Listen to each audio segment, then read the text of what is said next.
Chapter 1440. The blue tank leader was huge and had terrifying strength. Charlotte was small and thin, but he was faster and more agile. Just now, he had punched the lawn tan leader until his face was swollen. Now that he was holding a dagger, he switched his fist to the ice soul dagger of the royal family of the Archimedes Empire. Every slash would leave a wound on the lawn tan leader's body. Every time he came into contact with the blue tank leader, he would stab the blue tank leader several times in that 1 or 2 seconds. The ice soul dagger was extremely sharp and could easily cut through the blue tank leader's skin and bones. Although the ice soul dagger was very short and could not stab into the blue tank leader's organs, wounds appeared one after another, growing and covering its entire body.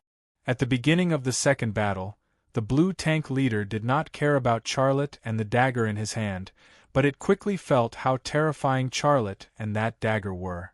Because the wounds on its body increased, more and more blood flowed. Gradually, its stamina began to weaken and its movements became slower. Charlotte's movements became faster and faster, and the frequency of his attacks also increased. In the end, he did not even dodge the blue tank leader's attacks from afar. He wandered around the blue tank leader, waving the ice soul dagger and stabbing the blue tank leader's body again and again. Boom! After being stabbed countless times, the blue tank leader fell to the ground. It struggled to get up, but it had lost too much blood. Just as it got up, it fell down again. Charlotte was also covered in blood, but the blood on his body was blue. It was the blue tank leader's blood, not his. He held the ice soul dagger and walked towards the blue tank leader on the ground. The blue tank leader let out an angry roar. It was very unwilling, but it could no longer get up to fight.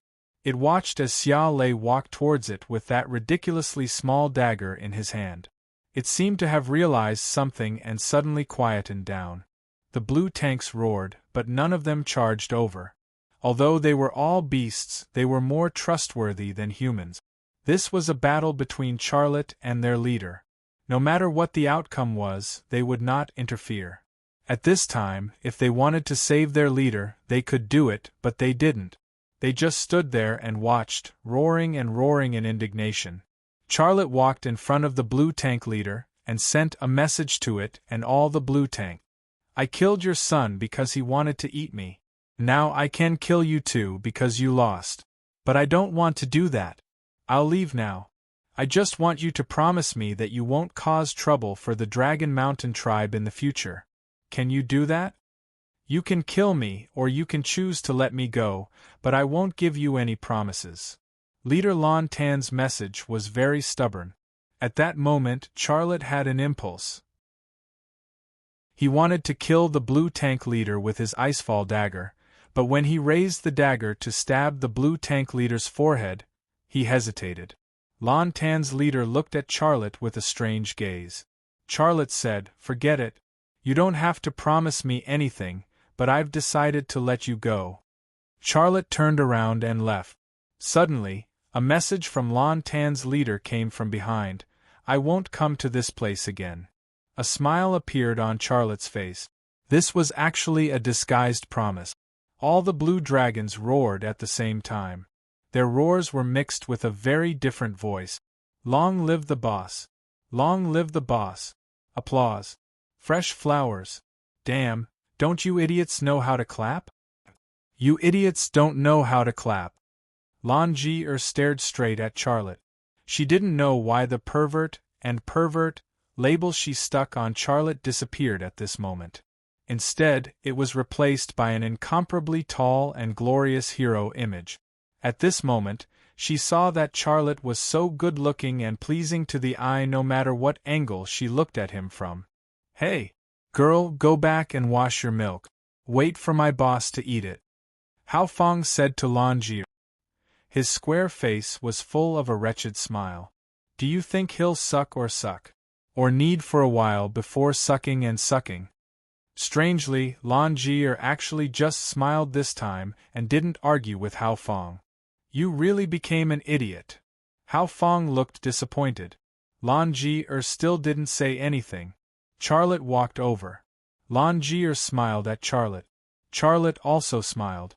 I hope you can fulfill your promise. Lan Jie nodded lightly. Her face inexplicably turned blue. This was actually the best opportunity to eat Princess Akima's perfect blue milk. As long as Charlotte brought it up, Lan Jie would most likely agree. But that space tank was still waiting on Dragon Mountain. He couldn't possibly let the special plane, sent by Queen of Rest, wait for him to drink milk before taking off, right? After saying goodbye, Charlotte, Lan Jie and Hao Feng boarded the back of the space tank. The space tank flapped its wings. Sand and rocks flew on the ground. The strong wind brought by the huge wings actually blew the blue dragon that came to send them off back. The space tank flew higher and higher. In the blink of an eye, it was thousands of meters in the sky. The air suddenly became cold. The underground Dragon Mountain could no longer be seen. Charlotte thought to himself, its flying speed is so fast. We don't have to worry if it flies vertically. But if it flies horizontally, won't we be blown down? Flying tens of thousands of kilometers in a day was definitely supersonic. It was of course not a problem for the human body to fly at supersonic speed with protection. But standing on the back of a big bird and flying at supersonic speed was a big problem. But just as he was worrying about this problem, a powerful energy field was suddenly released from the space tank's body.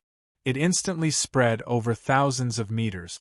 After that, clouds and mist gathered and completely enveloped the space tank's body. Those clouds and mist formed a natural air sac. Although it was thousands of meters in the sky, the temperature actually returned to the temperature of the ground. Moreover, when it flew horizontally, it actually didn't feel any wind blowing. Charlotte suddenly understood. The so-called flying 50,000 kilometers in a day was actually not done by the space tank's wings. It was done with the energy in its body. Its energy field had the ability to absorb and gather clouds and mist. The clouds and mist that gathered around its body not only protected its body from the friction of supersonic flight, but also had the effect of levitation. The creator of this world was really too amazing.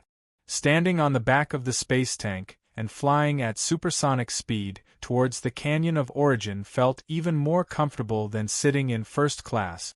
Are we flying? Lan Jie looked very surprised.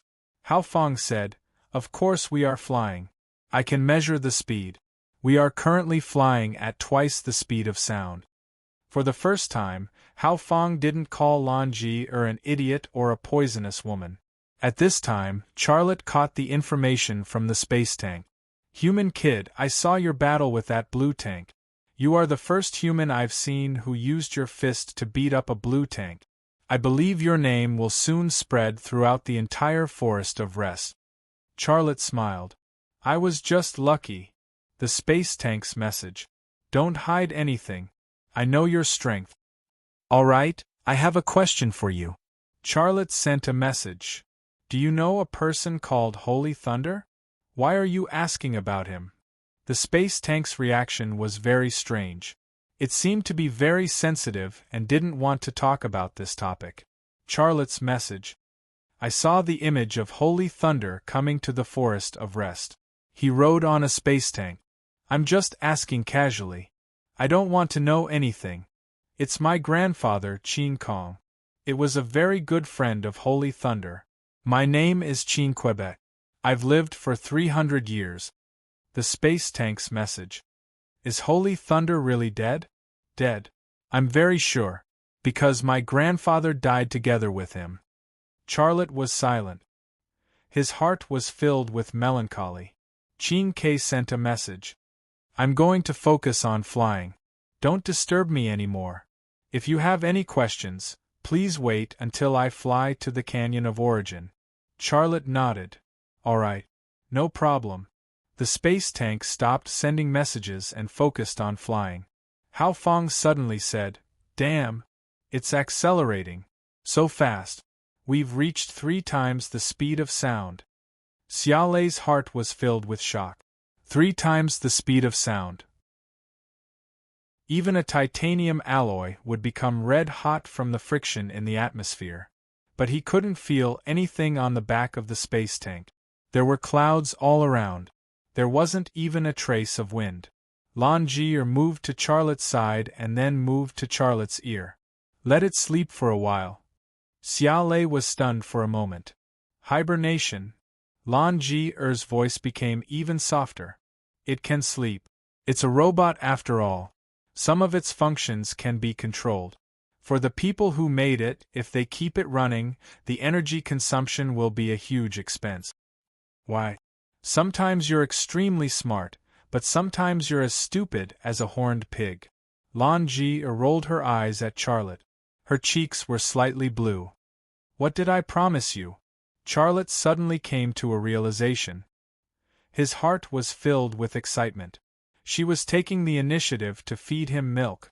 The princess of the Achemis Empire, blue milk. Charlotte wanted to drink it even in his dreams.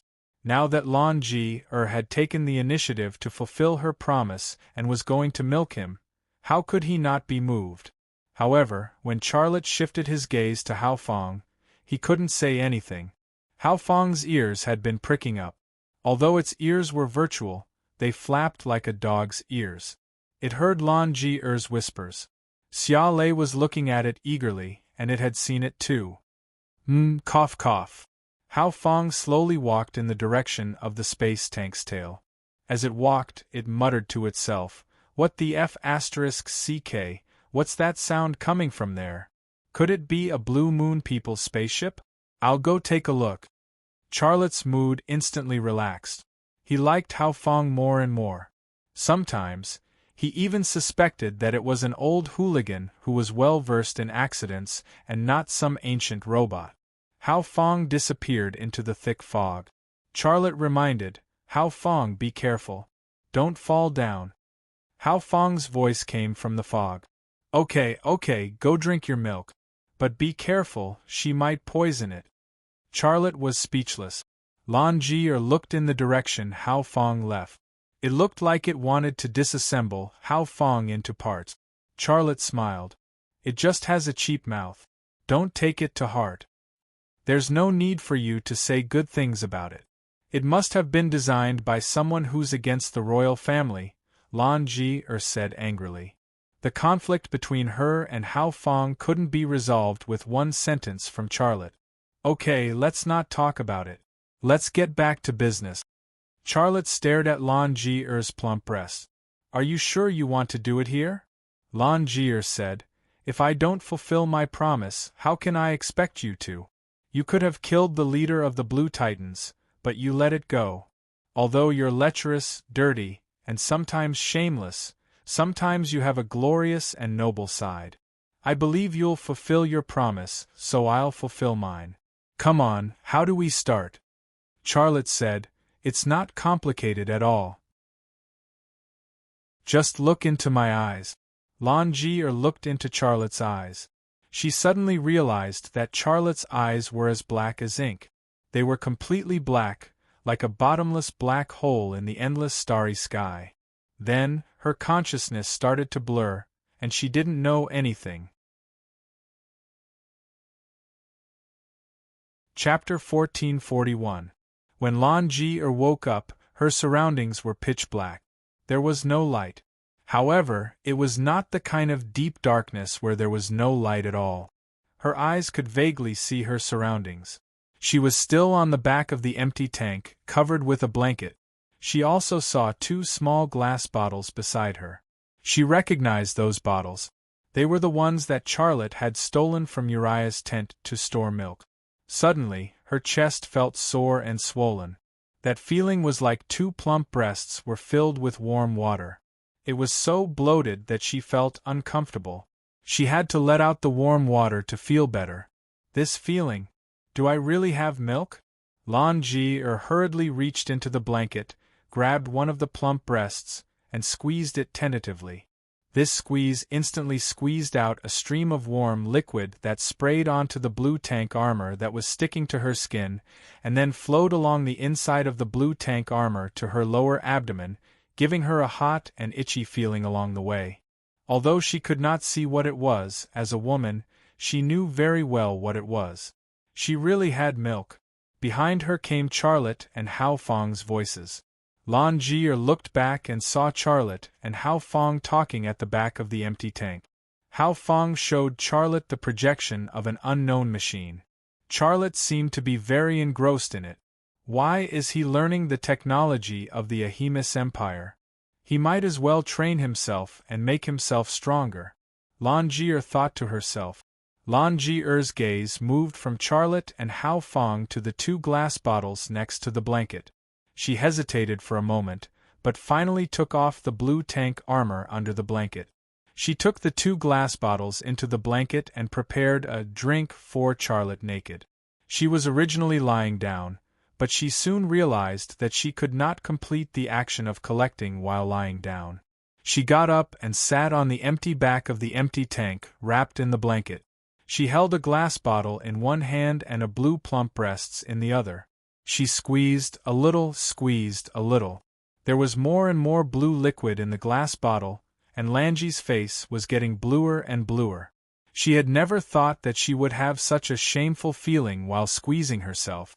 What was worse was that she could not control her brain to recall some of the experiences she had with Charlotte. After leaving the city, she and Charlotte were chased by Blackbeard, and she was forced to take off her clothes to stick to Charlotte.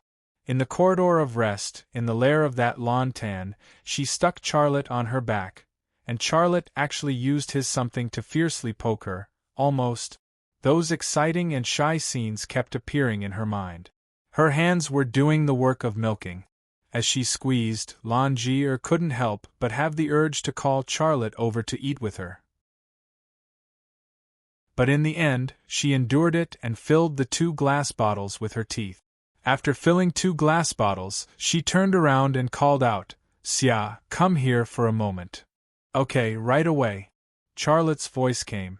Lan Jie sighed and felt sorry for herself. "I'm the dignified sacred ice princess, and I'm actually milking a human. What's wrong with me?"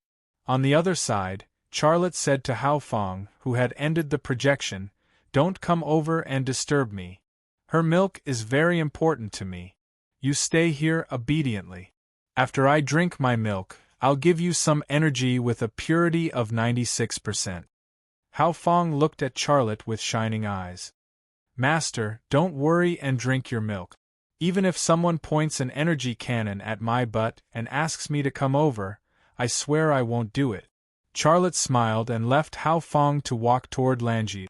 He saw Lan Jie's bare shoulders and smelled the faint milky fragrance in the air. Her beauty was a feast for the eyes, and the blue milk of Princess Archimus was even more of a feast for the eyes. His heart was itching, and his mind couldn't help but have some messy thoughts.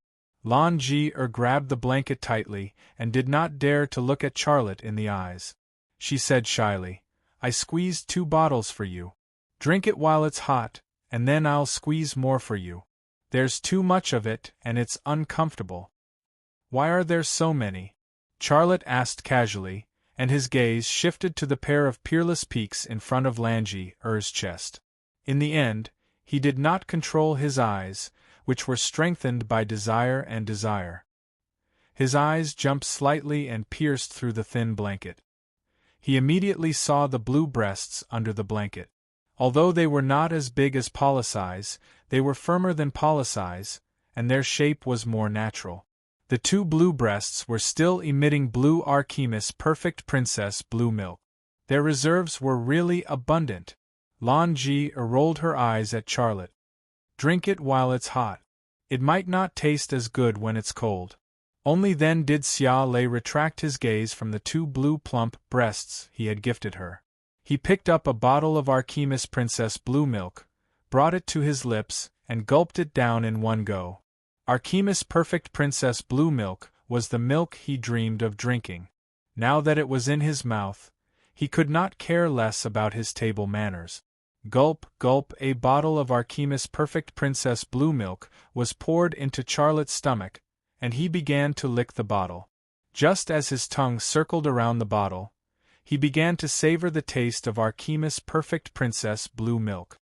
It was really different. The perfect princess blue milk of Archimedes with a mysterious bloodline was soft and silky, without the slightest sourness or sweetness. However, it was full of fragrance when it entered the mouth, as if it was a fine wine brewed with many kinds of precious flowers. Boom! The cosmic imprint lurking in the depths of his soul quickly emerged, greedily absorbing the evolutionary energy. Its greediness was no less than Charlotte's, who was licking the bottle. In fact, it was even more greedy. Not only did it taste better, but the evolutionary energy it contained was also several times more than Policye's blue milk. Lan Ji's mysterious bloodline was really something.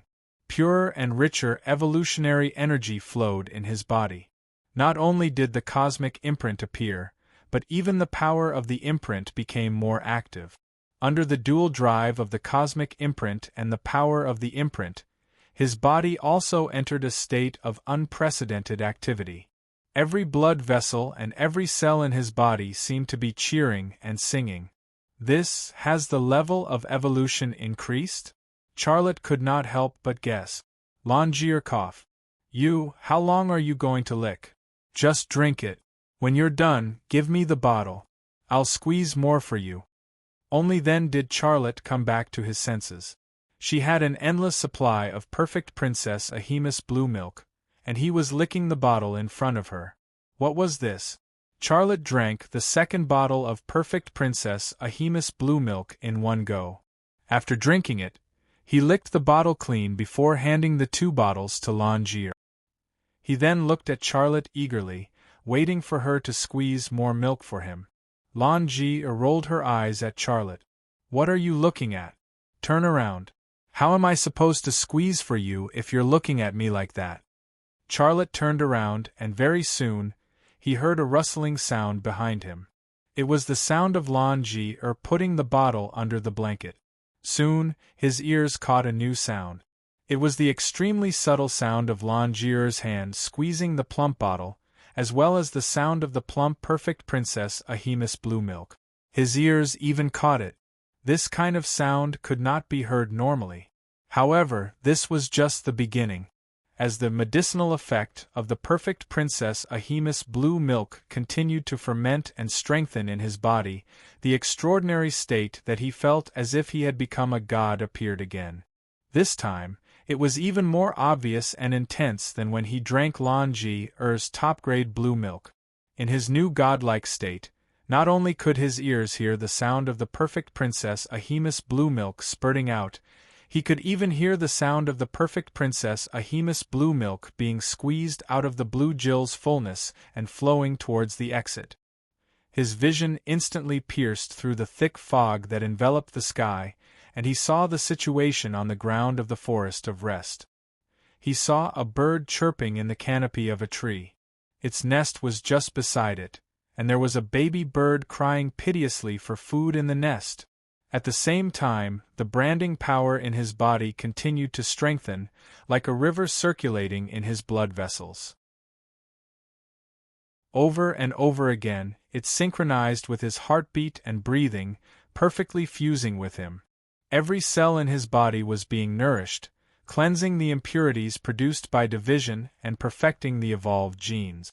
In the past, even if he used his microscopic vision ability to see through his body, he would not be able to see these minute details. But now, he did not need to see them. With just a thought, his brain would display them. However, this was still not all of the miraculous effects of the perfect Princess Ahimes blue milk. As the medicinal effect of the perfect Princess Ahimes blue milk continued to ferment and strengthen, Charlotte actually felt as if his soul had weight, and was about to leave his body. He could still control his body, and the degree of control was also unprecedentedly strong. For example, he could now accumulate power in one of his muscles and become tough, without needing to make any movements. All the signs were on the surface. His evolution had already improved. The ultimate state of evolution was a pure energy body. In other words, the soul would become powerful and pure energy, and could survive without the body.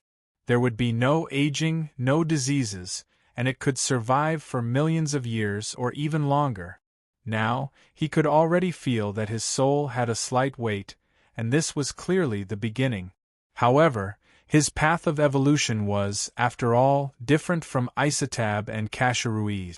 Isotab and Kasharuiz devoured others to evolve themselves, and used the method of plundering to complete their own evolution. On the other hand, he relied on drinking milk, relying on his own exploration and understanding to complete his own evolution, and his evolution was the evolution of both his body and soul. Therefore, although his evolution speed could not be compared to Isotab and Kasharuiz's speed of evolution, once he completed his evolution and reached the ultimate state, he and his body would be immortal, and even stronger. Done. Longir's hand reached out from under the blanket, and then she handed a bottle of perfect Princess Ahimus blue milk to Charlotte. "Drink it, there's no need to lick the bottle, I still have a lot."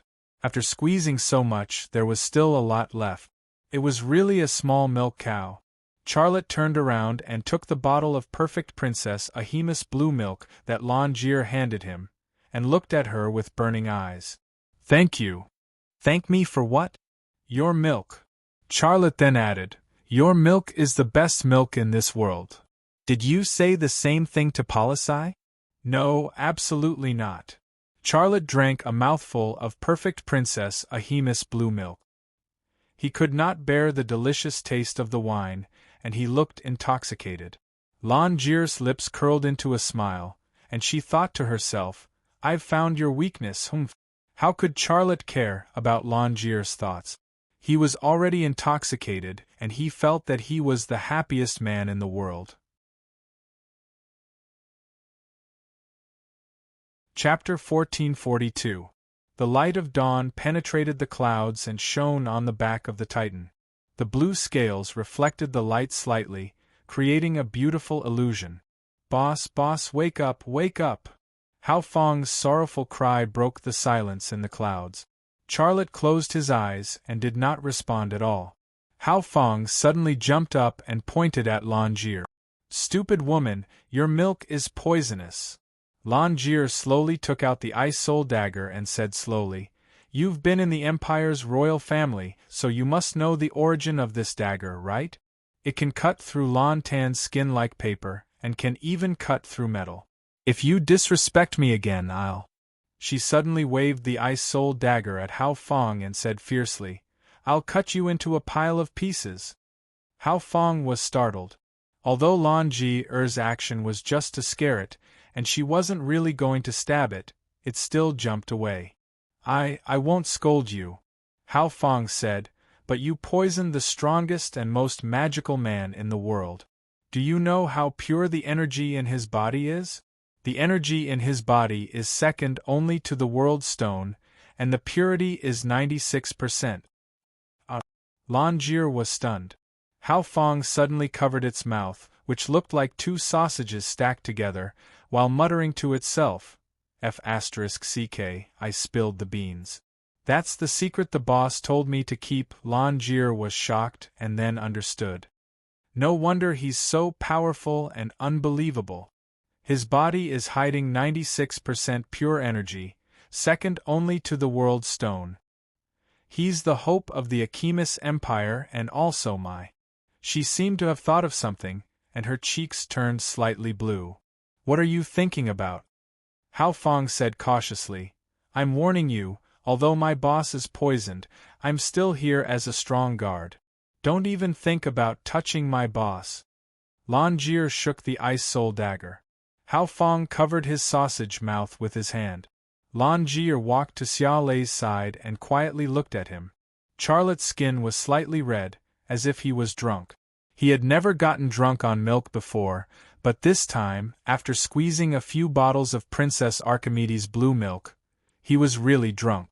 Of course, this was not the kind of drunkenness caused by alcohol, but the body had entered a whole new state.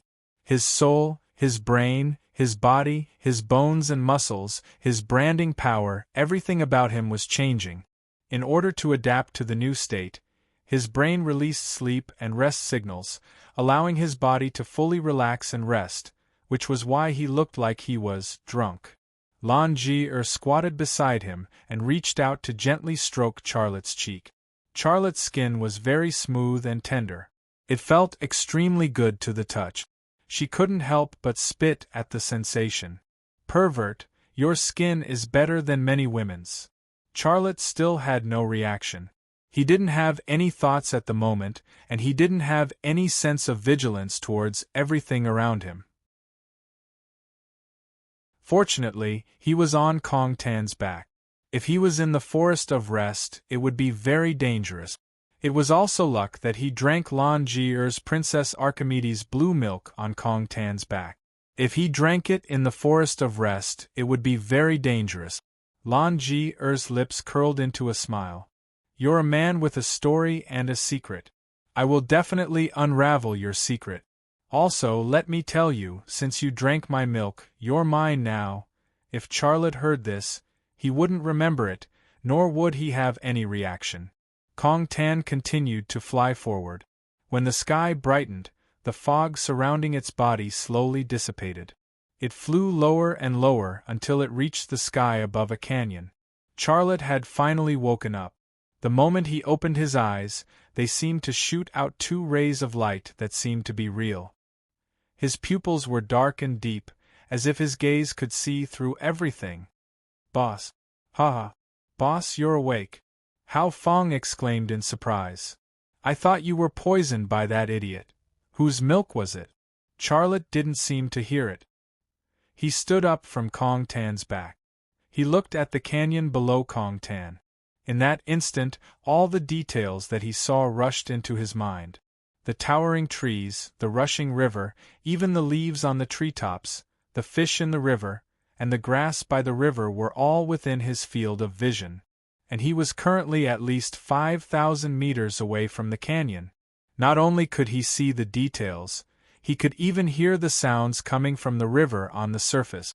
The clear water flowed through the riverbed, crashing against the rocks and carrying away the mud and sand.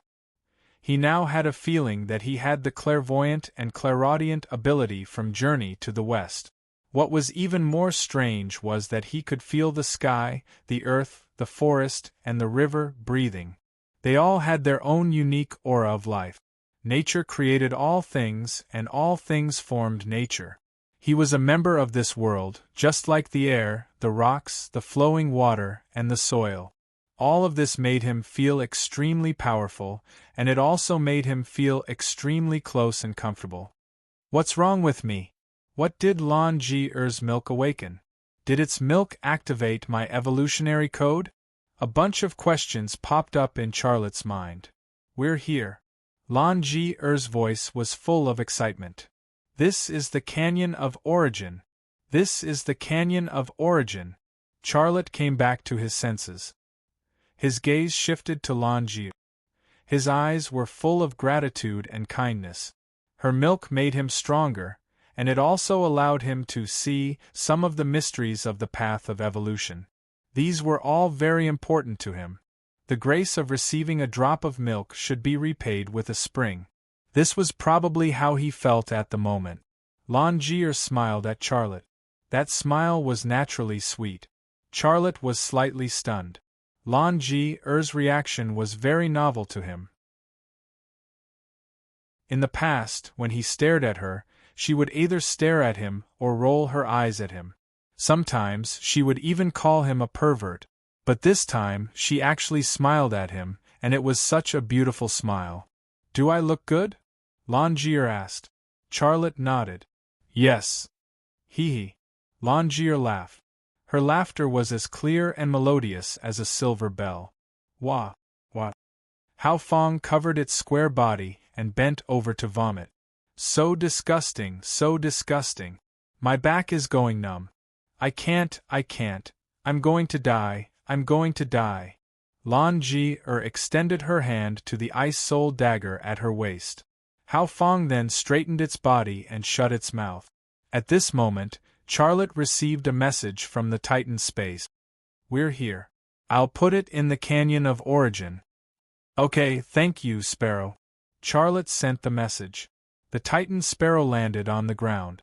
Its wings swept across the forest, causing the trees in the forest to shake. Its wings swept across the river, causing the river to flow backward. The sparrow landed on an open space in the canyon.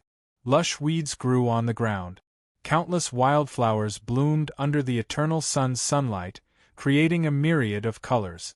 They and the grass turned the open space into a carpet of flowers and grass, soft and beautiful. Charlotte jumped down from the sparrow's back and looked around. He did not see a large number of spirit ores, nor did he see any blue energy trees. The mountains, forests, rivers, and grasslands he saw were all normal. This place was completely an ordinary canyon. "Sparrow, where is Queen of Rest? Isn't she here?" Charlotte sent a message to the sparrow. The sparrow replied, "She will appear when it's time. You don't have to worry. I'm leaving now. Goodbye." Charlotte replied politely, "Goodbye." The sparrow flapped its wings and flew up. In an instant, a strong wind rose from the ground. It flew higher and higher in the sky, then flew forward and soon disappeared. "Didn't you say you were going to see Queen of Rest?" Hao Fong said. "Boss, where is that Queen of Rest?" Charlotte shrugged. "I don't know either. The sparrow told us to wait here." Lan Jie said, "I'm not in a hurry. We can walk around here and familiarize ourselves with the environment." Charlotte smiled. "Okay." But he was thinking to himself, "What reason should I find for her to give me 2 more bottles of milk?" Hao Fong said, "Do you want me to leave? This grassland is very soft and there are a lot of flowers and grass. It's the best place for sex." Charlotte, Lan Jie picked up a rock from the ground and threw it at Hao Fong. Clang! Hao Fong was hit by the rock. There were no sparks, but it screamed and fell to the ground, motionless. "Stop pretending to be dead, you old pervert," Lan Jie said. "Idiot, I'll pretend to faint and you guys can start. If you don't even know this, how are you going to seduce my boss?" Hao Fong said. Lan Jie. At this moment the sky suddenly darkened. A cloud of mist moved over, and the eternal sun was hidden behind the clouds. Charlotte looked up at the sky and felt strange. Could it be that Queen of Rest has the same ability as the sparrow and will use clouds to conceal herself before she appears? Before he could find an answer to this question, the cloud that suddenly appeared in the sky quickly fell down. The light in the canyon became dimmer and dimmer until it turned into night. "Is Queen of Rest coming?" Lan Jie became inexplicably nervous. Even Hao Fong didn't have the mood to joke with Lan Jie. He climbed up from the grass and looked up at the sky. The whole world suddenly became quiet. There was no sound of wind, birds, or insects. The darkness deepened until he couldn't see his fingers in front of him. Could this be a trap? Boss? Hao Fong's voice was very nervous. Charlotte said, "Don't be nervous, don't move." A strange voice suddenly came from the depths of the canyon. "Charlotte, go forward. That robot and a Hemus woman stay there, don't come over." This voice was Queen of Rest. Charlotte, who had communicated with her before, quickly recognized it. "You guys stay here and wait for me. I'll go see her." Charlotte walked forward. Lan Jie and Hao Fong actually wanted to follow Charlotte, but facing this strange voice, Lan Jie and Hao Fong didn't dare to say what they were thinking. In front of Queen of Rest, who ruled the Forest of Rest, who dared to act rashly?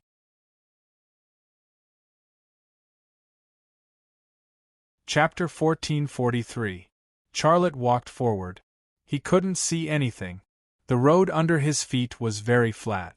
It didn't seem to be a grass field, but rather a ground that had been treated with self-leveling. When he turned around, he couldn't see Lan Jie and Hao Fong anymore. "I'm here, where are you?" Charlotte asked. His voice echoed in the dark space, as if there were hundreds or thousands of him saying the same thing. The echoes stacked on top of each other and pushed further away. Unfortunately, no one responded to him. Charlotte braced himself and continued to walk forward. Walk and walk, walk and walk. He didn't know how long he had walked, nor how far he had walked. He didn't ask where the Queen of Rest was, because he felt that the Queen of Rest would definitely appear. Just like him, she was also looking forward to this meeting. Walk and walk, walk and walk. In an instant, it seemed like the darkness that shrouded the entire world had quietly retreated, and light had returned to this world. Xiaolei suddenly stopped in his tracks and stared ahead with his mouth agape. Crack! A bolt of lightning struck down from the sky. A young girl carrying a swaddle walked into an old residential building. The girl's face was mixed with rain and tears, she looked so helpless and pitiful. She abandoned a baby in that old residential building, then left while crying. This scene was very familiar to Charlotte, because the girl was his mother, and the abandoned baby was him. He still couldn't see his mother's face clearly. He couldn't wait to walk forward to see his mother's face. But when he approached the girl, the scene in front of him suddenly changed. An arc of electricity came out from the welding machine and hit his left eye. His left eye was instantly scorched black, and the air was filled with the smell of roasted meat. His workmates surrounded him, talking all at once. Some sympathized with him, some were indifferent, but they didn't know that at that time his body was changing drastically, and the thing that awakened that change was that arc of electricity that was the accident that opened his path of evolution. But now he knew that even if that accident didn't happen, he would still open his path of evolution for other reasons. The scene changed rapidly. His first meeting with Long Bing, his relationship with Liang Xiao, his marriage with Shintu Tianyin. He killed Gu Qian on Tavang Snow Mountain, reunited with Zhu Xianyue in the United States, and reached an agreement with Keisha Ruiz.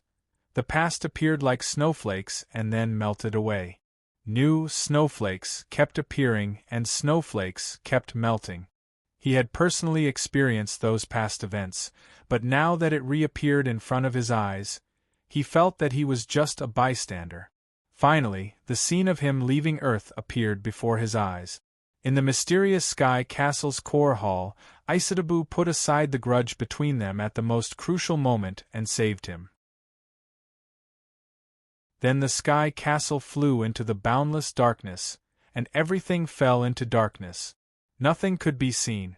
Charlotte's mind returned to reality, and his heart was filled with emotion. In that short period of time, he felt as if he had lived a long life. We are the passers-by of this world, and we are also our own bystanders. Is your goal to find that stone castle? Queen of Rest's voice suddenly came from the darkness. Her voice seemed to be very far away, but also seemed to be right next to him, in the soil under his feet. Yes, soil. Charlotte felt the existence of grass. He was very surprised when did the ground change, and he didn't feel it at all. What you saw just now was what I got from your brain, Queen of Rest's voice. I know everything about you. Charlotte also had this ability, but he knew that he couldn't compare to Queen of Rest at all. Queen of Rest told him so openly that she stole the information from his brain, but he didn't seem to be angry at all. That city, it's not a sky castle, I call it Origin, Queen of Rest's voice. Charlotte didn't find it strange at all. Different identities, different cultures, the same thing can have many different names, but that doesn't matter, and it doesn't change the essence of that thing. You already know everything about me, but I'm still facing the darkness. When will you come out to meet me? Charlotte said. I've always been by your side, it's just that you're used to using human vision to measure a meeting. Very well, I'll satisfy your habit, Queen of Rest's voice. The ground suddenly trembled a bit. A blue light suddenly appeared from the ground. This light was very eye-catching in the dark environment, but it didn't go straight to the sky. Instead it suddenly stopped at a height of a few dozen meters. Then, more blue light appeared from the ground. Some of them rose a few dozen meters into the air, some of them flowed like liquid on the ground. In the blink of an eye, the ground was covered with blue energy roots. The blue light that shot up to the sky also formed the trunk and branches of the tree. In the blink of an eye, blue leaves sprouted from the bare branches and grew rapidly, turning into broad and thick leaves. The blue energy tree, it appeared in this way. It was right in front of him, but Charlotte felt that it wasn't real, and that everything he was experiencing was an illusion. Are you used to me like this? I can feel the confusion in your heart. Queen of Rest's voice came from the energy tree. Charlotte didn't know how to answer this question, but he was really confused. He originally had a lot of questions to ask Queen of Rest, but when he saw this energy tree that was exactly the same as the energy tree in origin, for some reason, all the questions in his heart disappeared, and he didn't know what to say. Talking to a tree, it took a little bit of time to get used to it. Maybe I should appear more like what you're used to, Queen of Rest's voice. Boom! The ability tree suddenly lit up, the appearance of the tree became blurred, and finally turned into a blue halo. A woman walked out from the halo, with long hair that reached the ground, white skin, bright eyes, small lips, firm twin peaks, and a plump buttocks. She had the appearance of a standard human woman. Moreover, she was an extremely beautiful oriental beauty that no one could find fault with. She didn't have any clothes on her, and all her privacy was clearly visible, but Charlotte didn't have any inappropriate thoughts in his heart, not even a trace of desire. His mind also calmed down, and he said, "No matter what you become, you will not be like me. You don't have to satisfy any of my habits, that's not important. What's important is our meeting this time. I have too many questions I want you to answer for me." "Ask away," Queen of Rest said. Charlotte said, "In the Ahemus tribe, I used a blue moon device to scan myself. The ether instrument gave me a set of data. It said that my age was 1026 years old, and my body contained 96% pure psionic power. I called it the power of branding, but in this world, more races called it psionic power. My question is, did the origin you spoke of bring me to the world 1,000 years in the future?" "There is a mistake in your question." "A mistake? What mistake?" "Time actually doesn't exist." Charlotte was slightly stunned. "I've come across this saying, but I don't understand it. If time doesn't exist, then how can there be day and night, young and old?" "You are wrong again. The existence of day and night is because the planets revolve around the stars. In many places in the universe it is always night, and there are many places that have day for hundreds of millions of years. If time is explained by day and night, then those places with long night and day are in a state of stagnation?" Queen of Rest said, "As for the young and old you speak of, that is just a process that life must go through. Those lives that haven't evolved perfectly will make many mistakes in the process of growth, and those lives' bodies can't correct those mistakes, so they will age and die. And your body has evolved to an almost perfect degree. You can probably live for about 100,000 years." Charlotte was shocked on the spot. He could live for 100,000 years. On Earth, not to mention a lifespan of 100,000 years, even a lifespan of 100 years was considered longevity. "It's still your first question." Queen of Rest continued.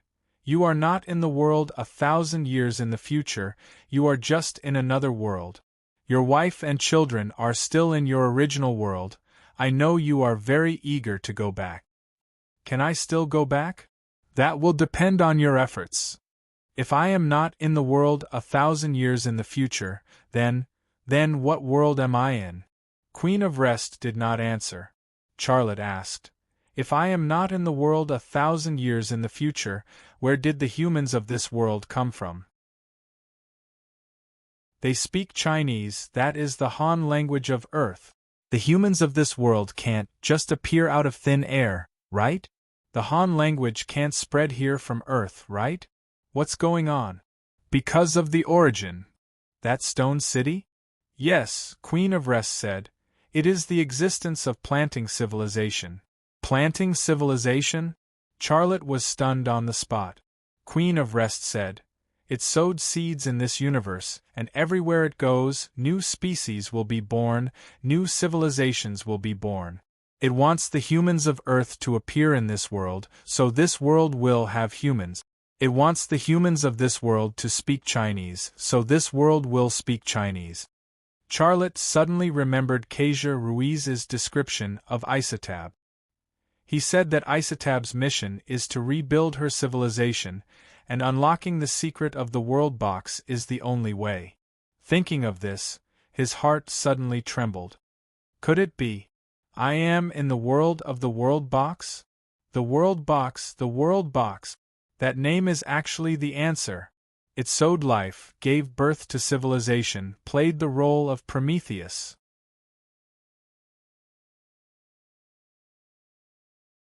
Chapter 1444. On Earth, Xia Lei had held the ancient alloy box in his hand more than once, which was the world box. At that time, he never thought that he would one day experience so many things in the world inside the box. If the box was placed on a table, it would look like an antique ornament. But who would have thought that the world inside would be so big and boundless? Of course, this was only Charlotte's guess. He couldn't find any evidence to prove it. But he had always trusted his intuition, and that was, he was inside the world inside the box. Origin who sowed life in this world, so there were all kinds of life forms in this world. Blue titans, blue dragons, tie fiends, void titans. Humans were only intruders, and so were the blue moon people. Even the Archimeans shouldn't exist here. Now this world was in chaos. Was this chaos what Origin wanted to see? What was its goal? You said you know everything about me, so you must know my experiences and the things I've come into contact with. Charlotte quickly organized his thoughts. Then, what is the world box? I'm also looking for the answer. Ah! Charlotte was surprised. You're also looking for the answer? I'm not an omnipotent god, and I'm definitely not the creator. My understanding of this world is very limited, let alone the vast universe. Queen of Rest said. You think I'm powerful? Yes, I'm more powerful than you. You think I'm mysterious? Yes, I'm an unimaginable existence in your eyes. But I want to tell you that there are many more powerful and mysterious beings than me in this world, not to mention the entire universe. Charlotte couldn't help but smile bitterly. He was here to look for the answer, but Queen of Rest didn't seem to know much. Queen of Rest said, Every life form exists within the laws of the universe. The laws are very simple, but we can't grasp them. It's always evolving. We don't know its starting point, and we don't know its focus. Every intelligent species is exploring its mysteries, wanting to grasp the laws and catch up to its evolution. However, the brilliant civilizations disappeared one after another. No one could catch up to its evolution, and no one could grasp its rules. It seemed to have set a node for everything. Once it reached that node, death would come. It would not hesitate to destroy everything it created. I'm also looking for its laws, but I can't find them. You're not trying to find the answer from me, are you? I'm not trying to find the answer from you. I want you to find the answer. You are the chosen one, and only you can solve this mystery, said the Queen of Rest. Another chosen person. Was it you who chose me, or was it Origin City who chose me?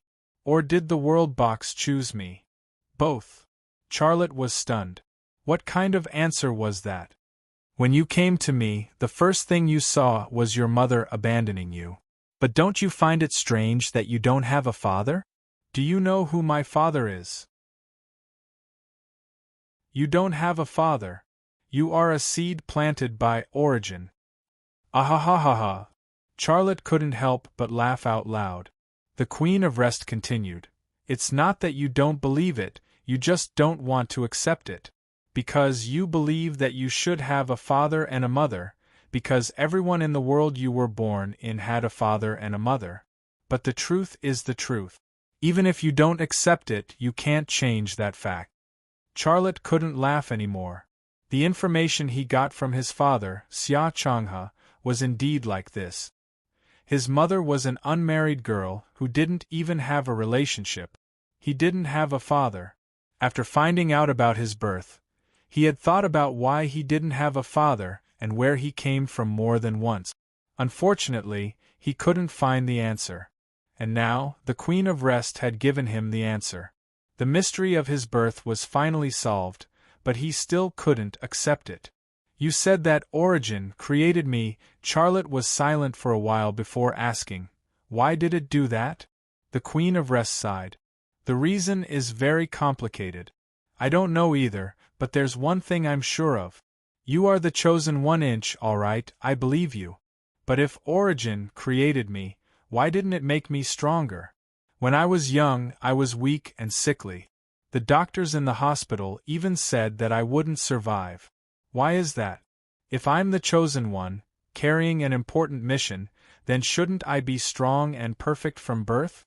The Queen of Rest smiled. Do you think you're not human in any way? Charlotte was stunned for a moment. What are you trying to say? In fact, as soon as the Queen of Rest appeared, he had tried to capture her thoughts with the energy field of the brand, but he couldn't capture anything.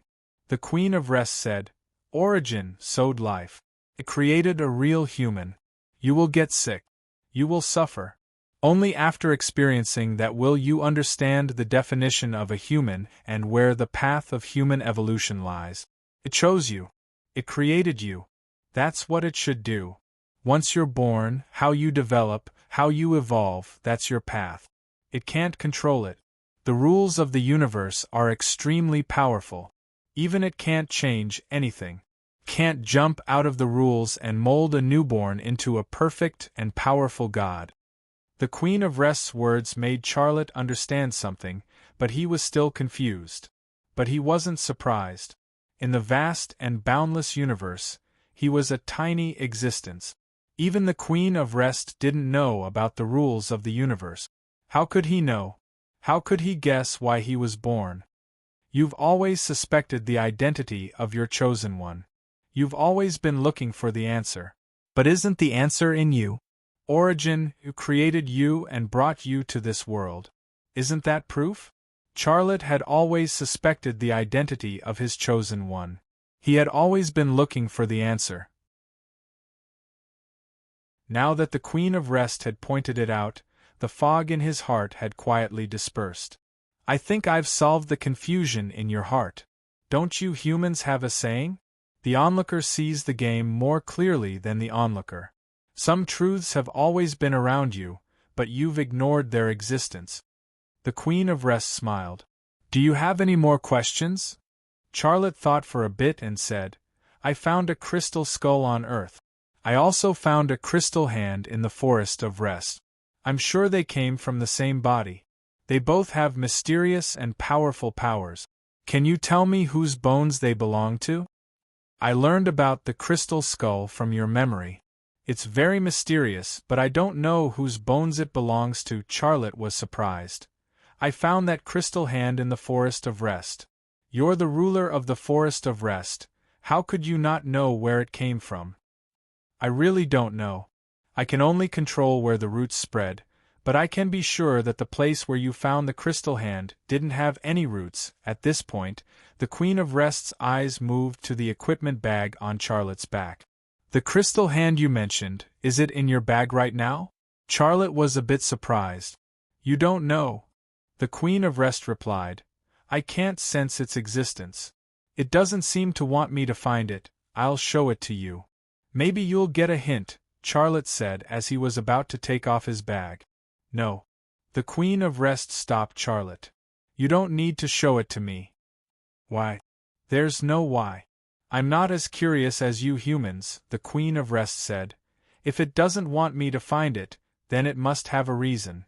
If I force myself to come into contact with it, I might end up making a powerful enemy. Charlotte didn't insist.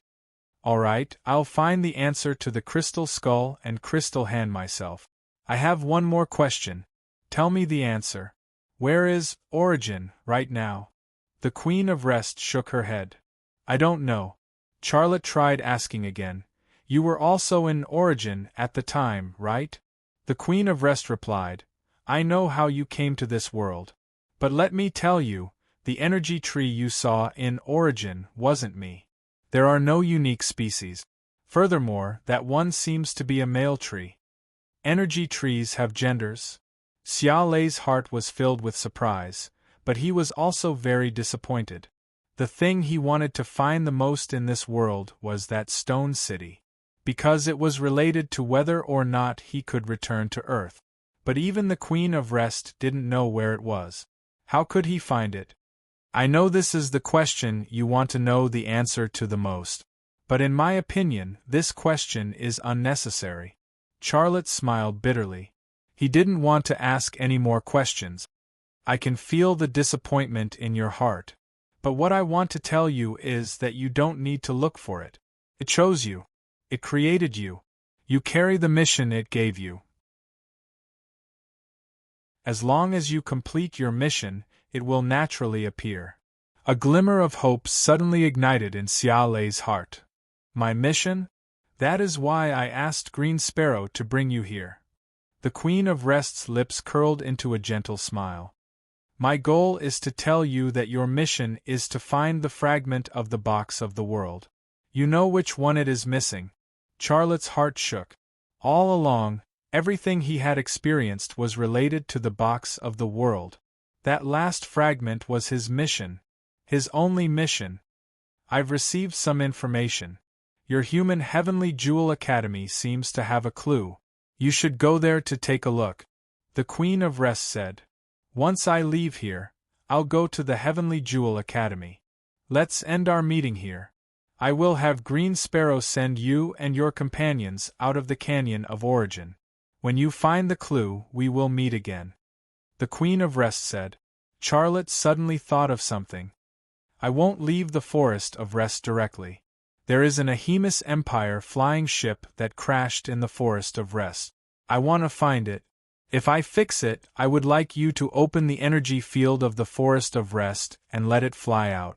I can open the energy field of the Forest of Rest for you, but you have to be fast. The Queen of Rest said. Charlotte nodded.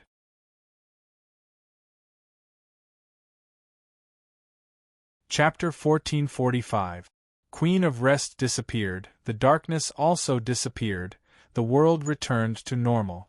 Charlotte found that he wasn't in the normal valley full of grass and flowers. He was at the end of the valley.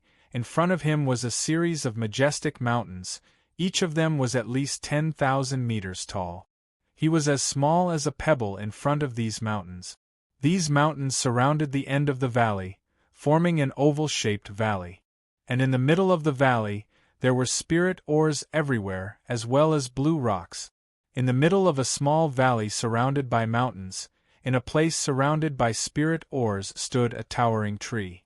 It was at least 2 to 3 kilometers tall, its branches were luxuriant, its trunk was so big that it would require at least 100 people holding hands to surround it. Its canopy covered the entire small valley, even a single leaf was bigger than an adult. The vines hanging down from the canopy were also very thick, thicker than an adult's waist. It was probably the largest and oldest tree in the Forest of Rest. It was Queen of Rest. It was now that Charlotte saw its true appearance. It wasn't an energy tree, nor was it a beautiful woman. The legendary spirit or mine at the center of the Forest of Rest was also here, but if it wasn't willing, who would be able to see it? Charlotte was supposed to turn around and leave, but instead, he walked into the small valley surrounded by mountains. On this trip, he actually solved a lot of mysteries that had been bothering him, but Hao Fong and Lan Jie were still waiting for him outside. He couldn't just let them go back empty-handed, right? Not to mention, he had to feed Hao Fong right now. Not having a bit of spirit ores in his inventory wouldn't do. If he fed Hao Fong's spirit energy every time, that guy would get spoiled. Entering the valley, Charlotte walked straight towards a spirit ore mine, asking while walking, "Esteemed Queen of Rest, I'm really sorry. I need some spirit ores, can I just casually pick a bit?" Queen of Rest didn't answer. Charlotte smiled and said, I have to ask you such a small thing, I'm really sorry, I'll take that as a yes, I'll just casually pick a bit and leave." He walked in front of the spirit mine, and his eyes were filled with the sparkling and translucent spirit mine. Their purity was very high. Although there was no testing equipment, Just by capturing the energy field of the branding power, one could get a rough result. They were all Grade 2 or even above Grade 2 spirit ores. Although there were not many Grade 1 spirit ores, the quantity was still considerable. He had his eyes on a level 1 neckline. That guy was at least as big as a square head. If it was taken out, it would definitely be a super Grade 1 spirit mine that would shock the entire world. He walked towards the rank 1 spirit ore and said with a smile, "You're the one. Let's leave this place."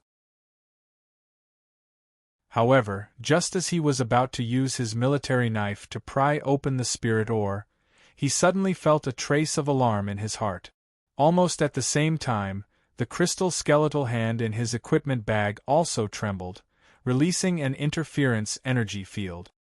He didn't see anything, nor did he receive any attack, but Charlotte didn't dare to be careless at all. He became vigilant. After the crystal hand bone trembled, he suddenly stepped on a blue rock and flew backwards. A white light flashed.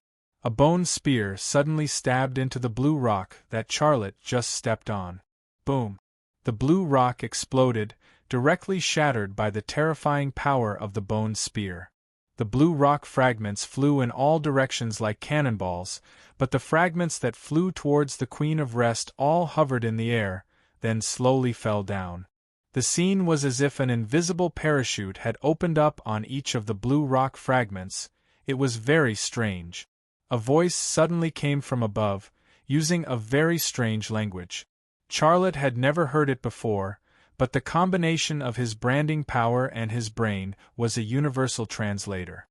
He only needed to use the branding power to capture the brainwaves in the voice, and his brain would translate the brainwaves of the other party into information that he could understand.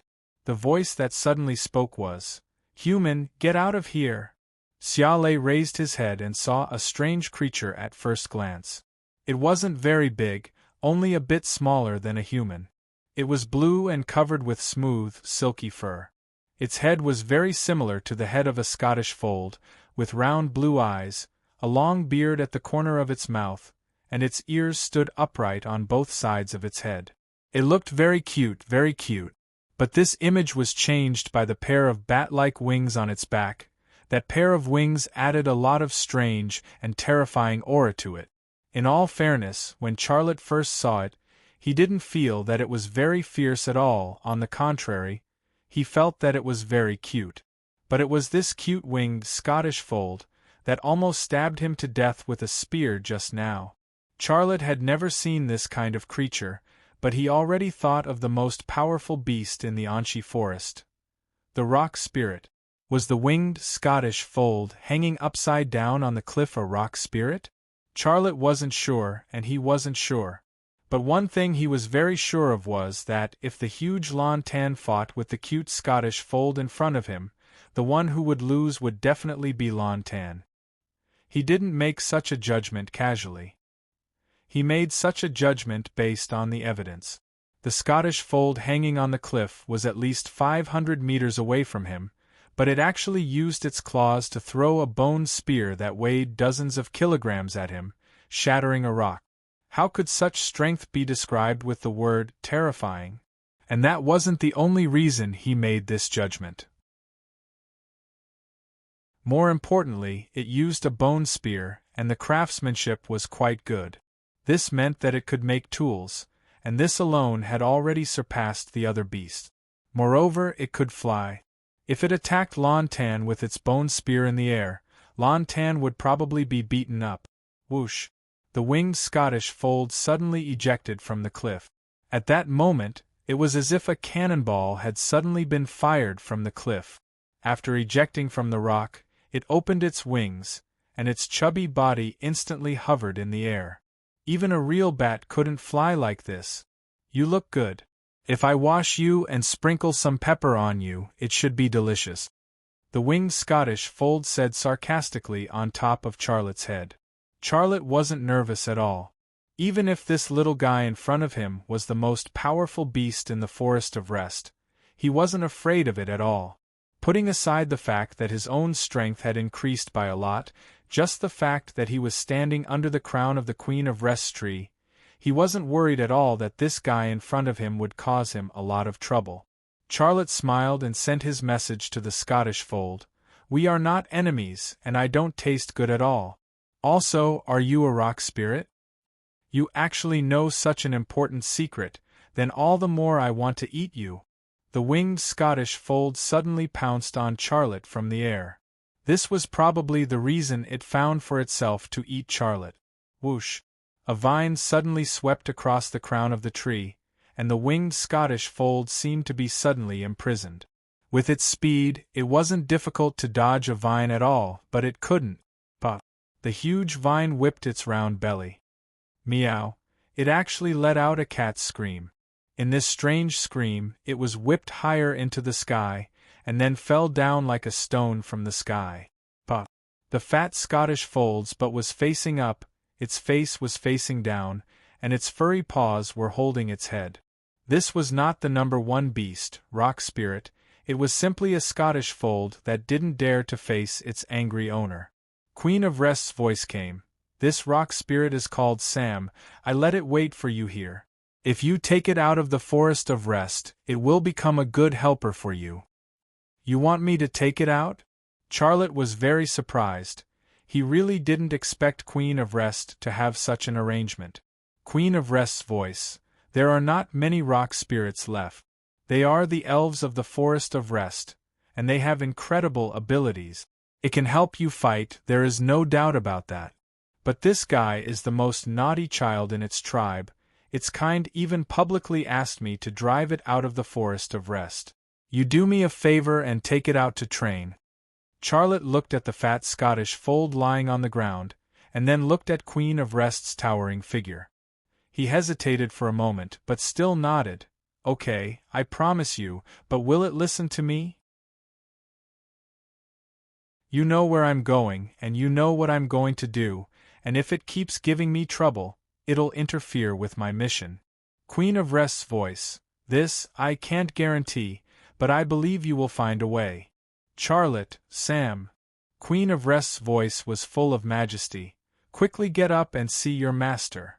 Sam was still lying on the ground, raising his fat butt, and said unwillingly, My mother, humans are not qualified to be my master. Charlotte's brain translated Sam's voice. Sam actually called Queen of Rest mother, which surprised him. Whoosh! A vine fell from the sky and whipped Shanpu's butt. Meow! Sam let out a cat-like scream. Queen of Rest's voice. He carries a very important mission, related to our survival, and the fate of this world. You have to follow him out of the Forest of Rest, and help him complete his mission. If you don't follow my order, then there will be no place for you in the Forest of Rest. Don't call me mother anymore, I don't have a naughty child like you. Mother, are you driving me away? Sam finally raised his head. His Scottish fold head, looking at Queen of Rest eagerly. Queen of Rest didn't talk to him anymore, but she raised a thicker and bigger vine. I will go. Sam gave in. That's right, my child, go to the outside world to train. You have to use your ability to help your master complete his mission. You must always remember that this is related to our survival, it is very important. Queen of Rest's voice. Mother, I will remember, I will be very, very good. While speaking, Sam squinted at Charlotte. His eyes were fierce and naughty. This look gave Charlotte a headache. Queen of Rest said that she would send him a helper, but in fact, she also wanted him to be a nanny in disguise. He had a hunch that this cute Scottish fold would cause him a lot of trouble. Queen of Rest's voice, in return, Sia, you can take some spirit ores. Charlotte said, Thank you, my dear Queen of Rest. Then he waved his hand, Hey! Sam, come and help me mine. Meow. Sam called and slowly walked to Charlotte. His eyes looked like he wanted to dig out Charlotte's claws.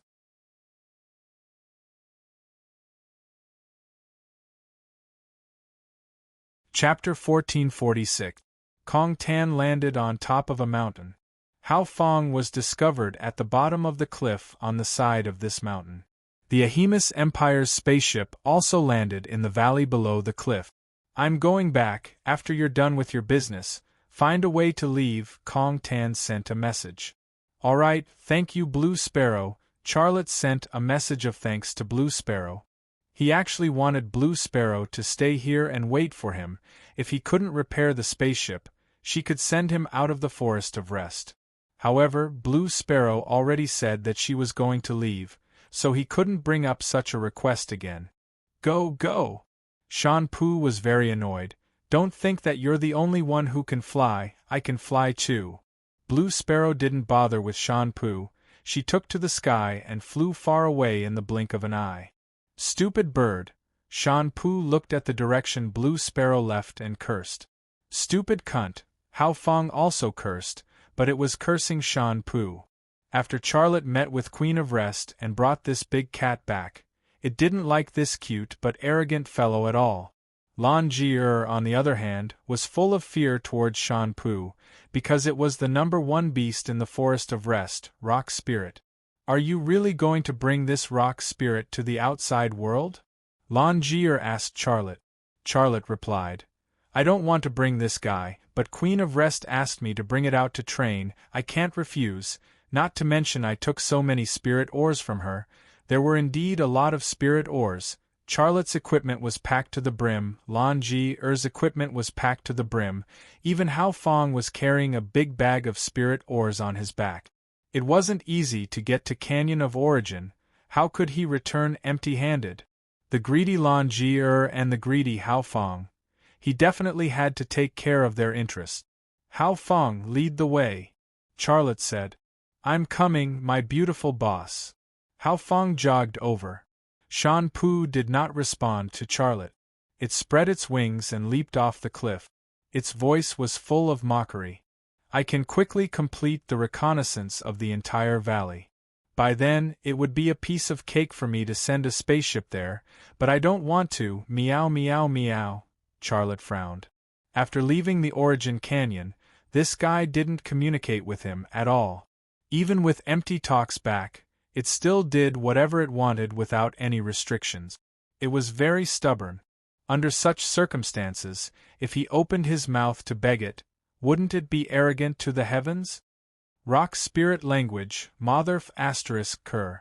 Hao Fong's mind was filled with the translated Akimist text. He complained, Boss, that stupid fat cat is so arrogant. It's mocking us.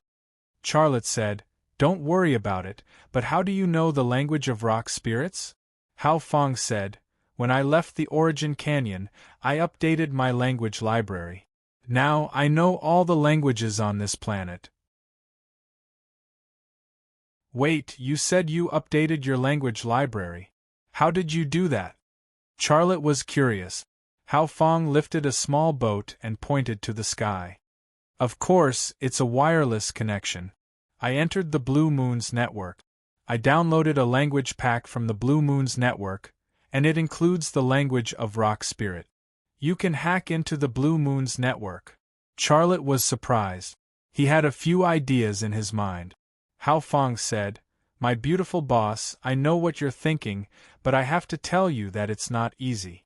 Ever since you activated me, I've only gotten one chance, and it took me a lot of effort to hack into a low-level network. Charlotte was a little disappointed. If that's the case, we'll talk about it later. Now, take me to the spaceship. If we can't fix it, we'll have to walk out of the Forest of Rest. I don't have much hope for that. It's been more than 3,000 years. It's lucky that the spaceship hasn't rotted. My beautiful boss, please come with me. We have a long way to go. Hao Fong led the way like an experienced tour guide. There was actually no way, so Hao Fong led Charlotte and Lan Jie down a slope on the side of the cliff. Shan Pu flew around in the sky. It thought Charlotte would beg it, but Charlotte ignored it. It was awkward. The Queen of Rest had asked it to help Charlotte complete the mission, so it couldn't leave Charlotte. If it left Charlotte, the Queen of Rest would never forgive it, and it couldn't return to its tribe. There was only one way for it to go back, and that was to help Charlotte complete the mission. But with its current relationship with Charlotte, how could they work together to complete the mission? That stupid fat cat is flying around in the sky. Isn't he afraid that the strong wind will blow his spaceship off? Hao Fong scolded Shan Pu along the way, and the words that came out of its mouth were always the worst. Charlotte was speechless. He had never thought of forming a team in this world, but now he had a small team. The members of this small team included a greedy Archimedes woman, an ancient robot with a mouth full of vulgarities, and a very cute but extremely stubborn rock spirit. How to get these three members to get along? This problem was enough to give him a headache. Not to mention the problem of how to unite these three members and form a fighting force. When Hao Fong brought Charlotte and the Blue Moon people to the bottom of the valley, Shan Pu also flew down. Charlotte still ignored it. Hao Fong looked at Shan Pu, its square face filled with a friendly smile, but its mouth said, "You stupid C***nt, open your fur and see if your spaceship is still there."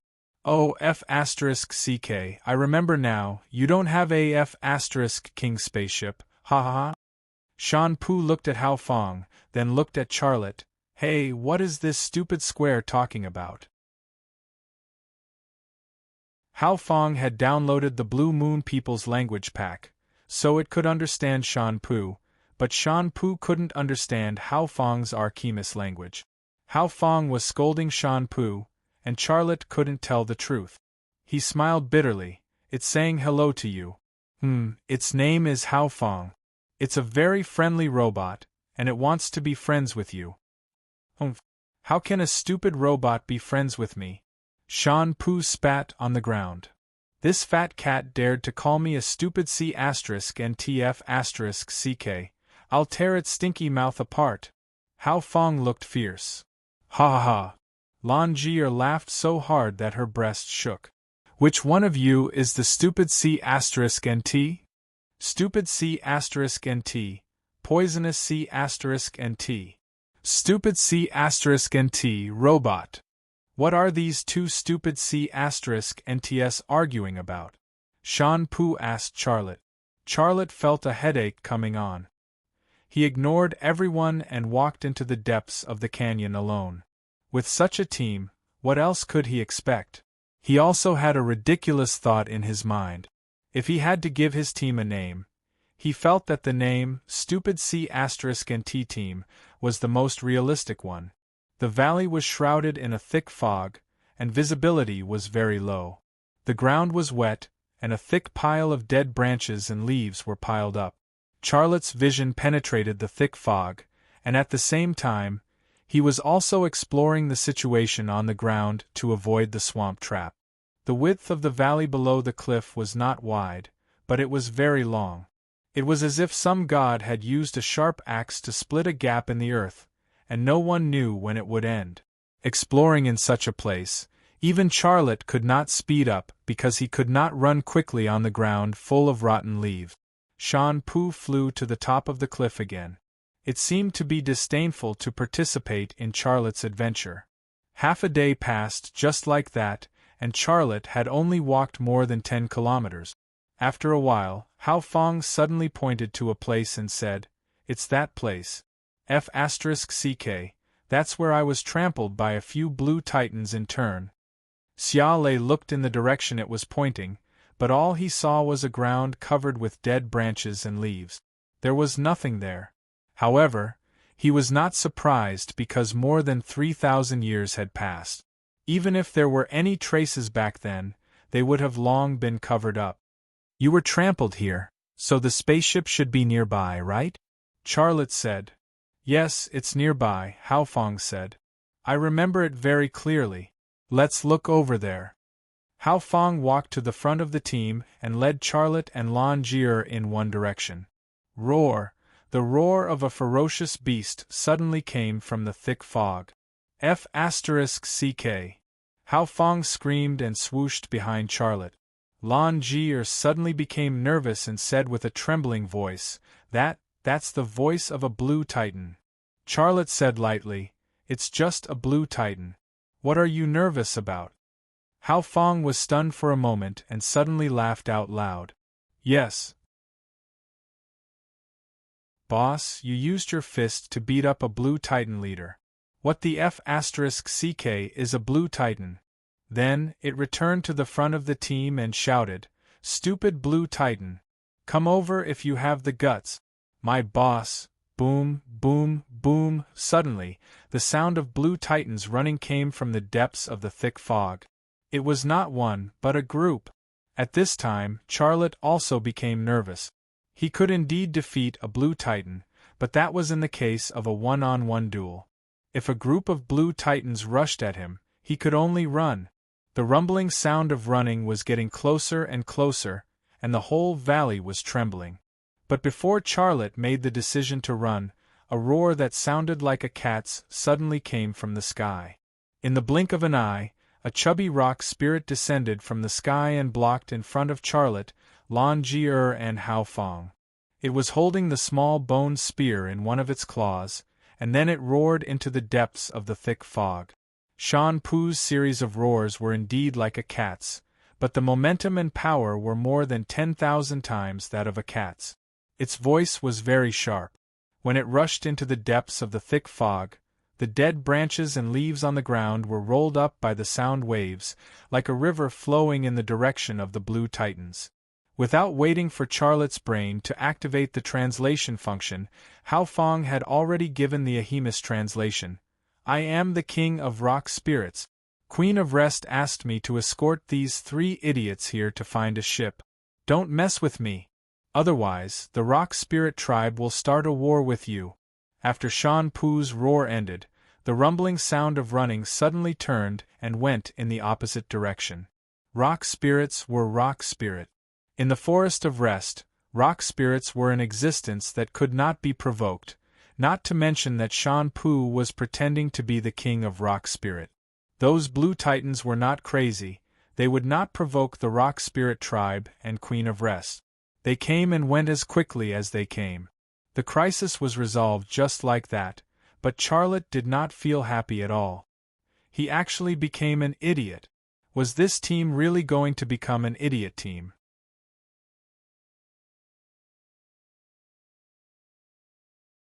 Chapter 1447.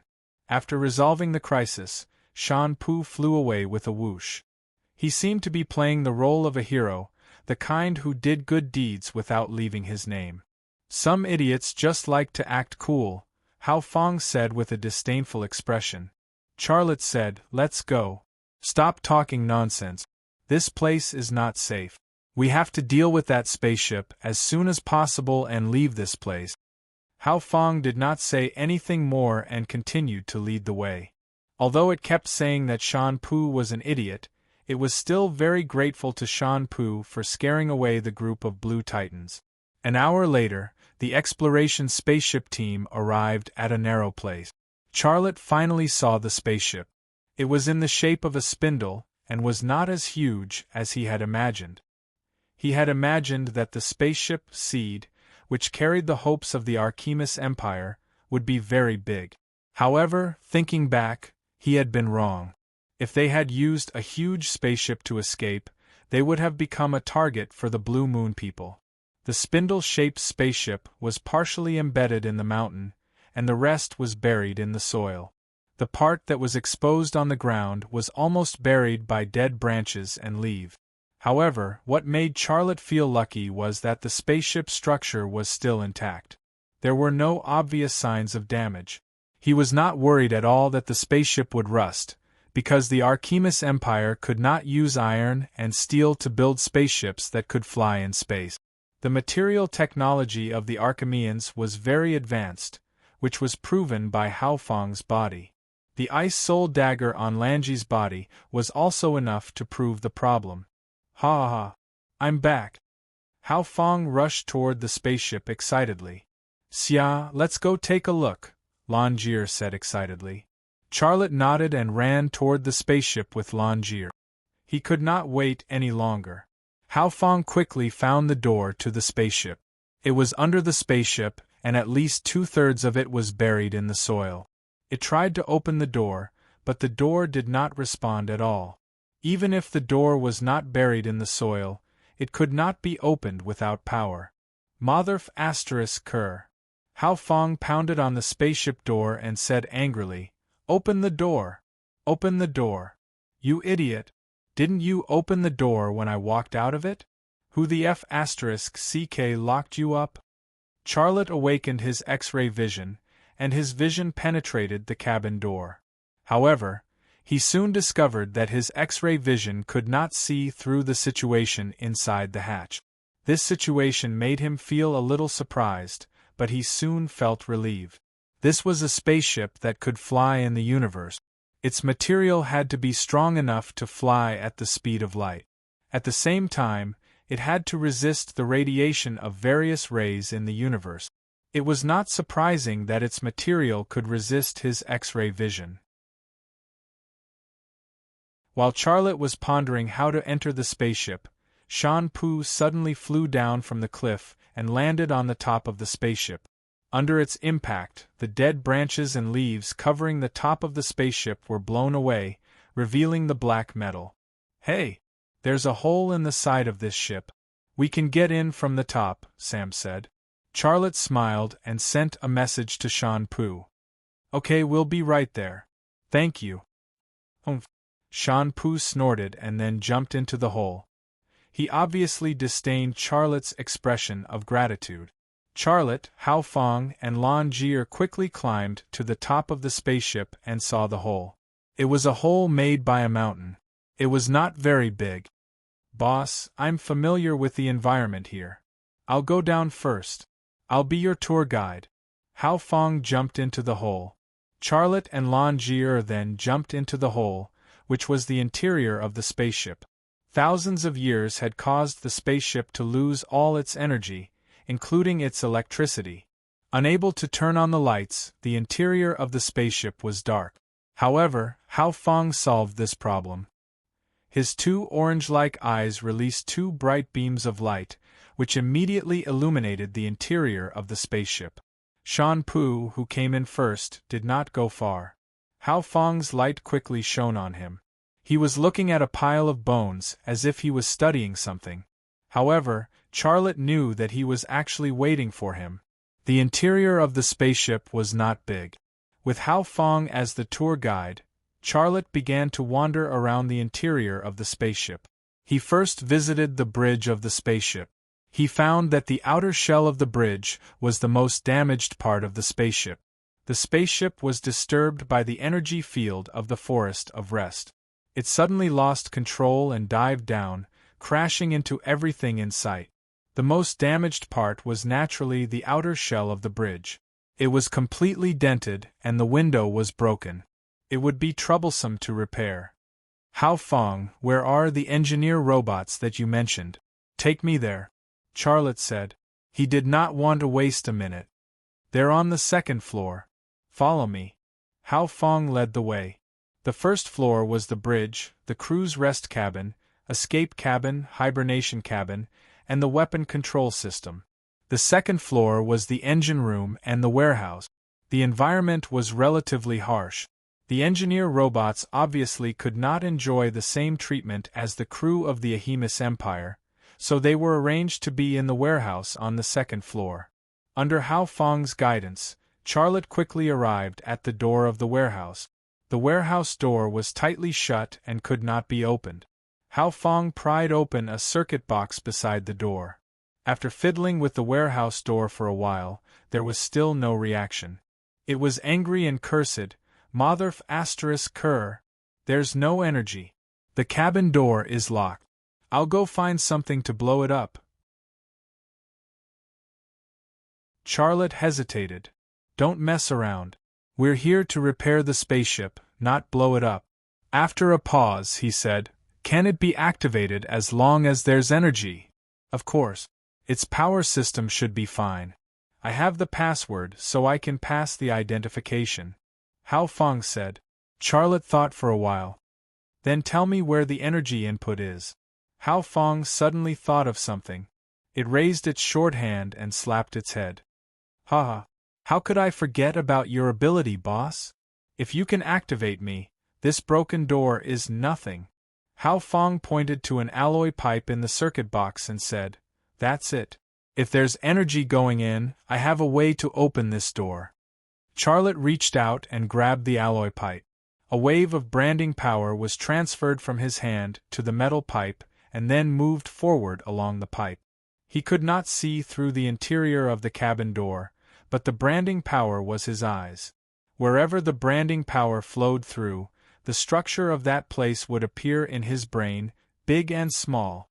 This discovery suddenly gave him a way to quickly understand the entire spaceship. The branding power energy quickly entered the power system of the cabin door, and an indicator light also lit up. Hao Feng then entered the password on the password keypad, then took a step back and stood in a circular pattern in front of the cabin door. A blue light shone down and scanned Hao Feng. Click. When the scan was completed, the cabin door opened.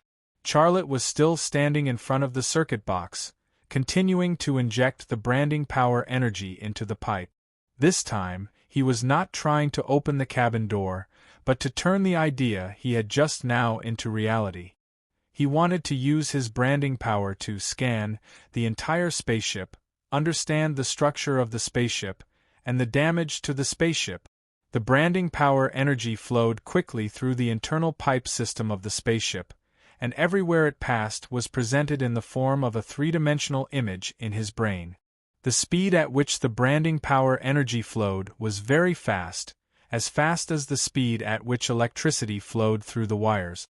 In almost a second or two, a three-dimensional image of the internal structure of the spaceship was born in Charlotte's brain. His heart was filled with amazement, and he was greatly inspired. If he returned to Earth now, the technology of Rema Group would undoubtedly lead the world, and the Lockheed Martin Corporation of the United States would not even be worthy of carrying its shoes. "Boss? It's already opened." Hao Feng's voice sounded.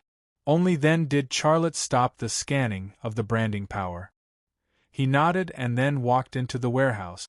Shan Pu suddenly spoke, feeling very surprised. You have psionic power in your body? And you can inject it into this spaceship? How did you do that? Who are you? Before Charlotte could respond, Hao Feng used the language of the rock spirit to say, "My boss's body stores 96% of the psionic power. Are you scared? Silly." It suddenly covered its mouth. Motherf **, I spilled the beans again. Charlotte smiled bitterly and sent a message to Shan Pu. "What it said is true, but don't ask me why, I am also looking for the answer myself.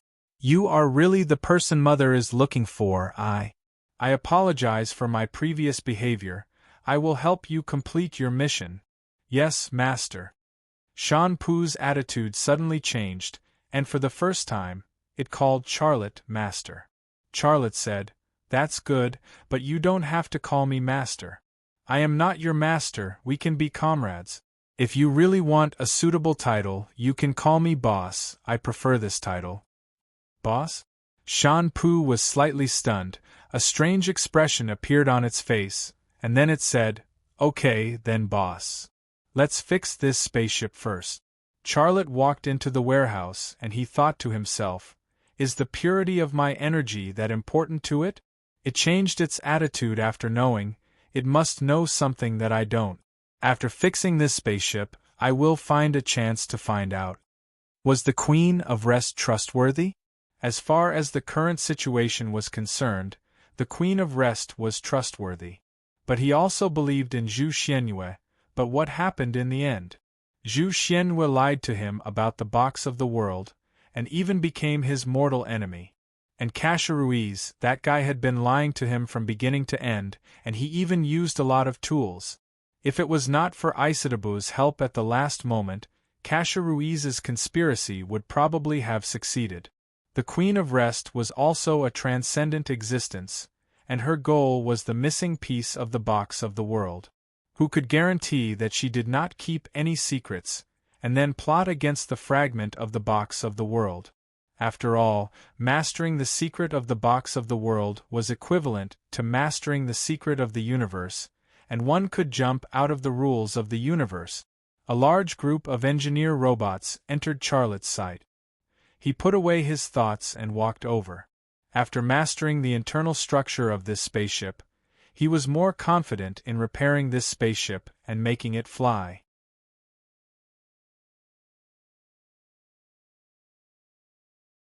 Chapter 1448.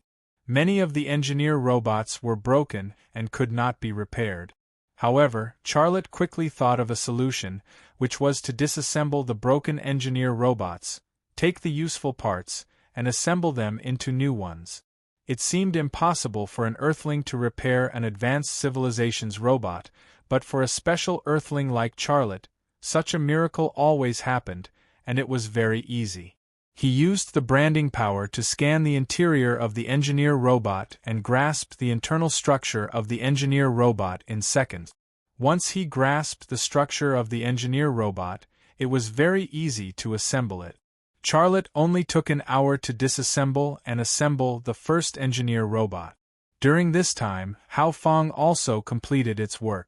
It filled the power generation system with spirit ores, activated the lighting system, and the entire spaceship was lit up.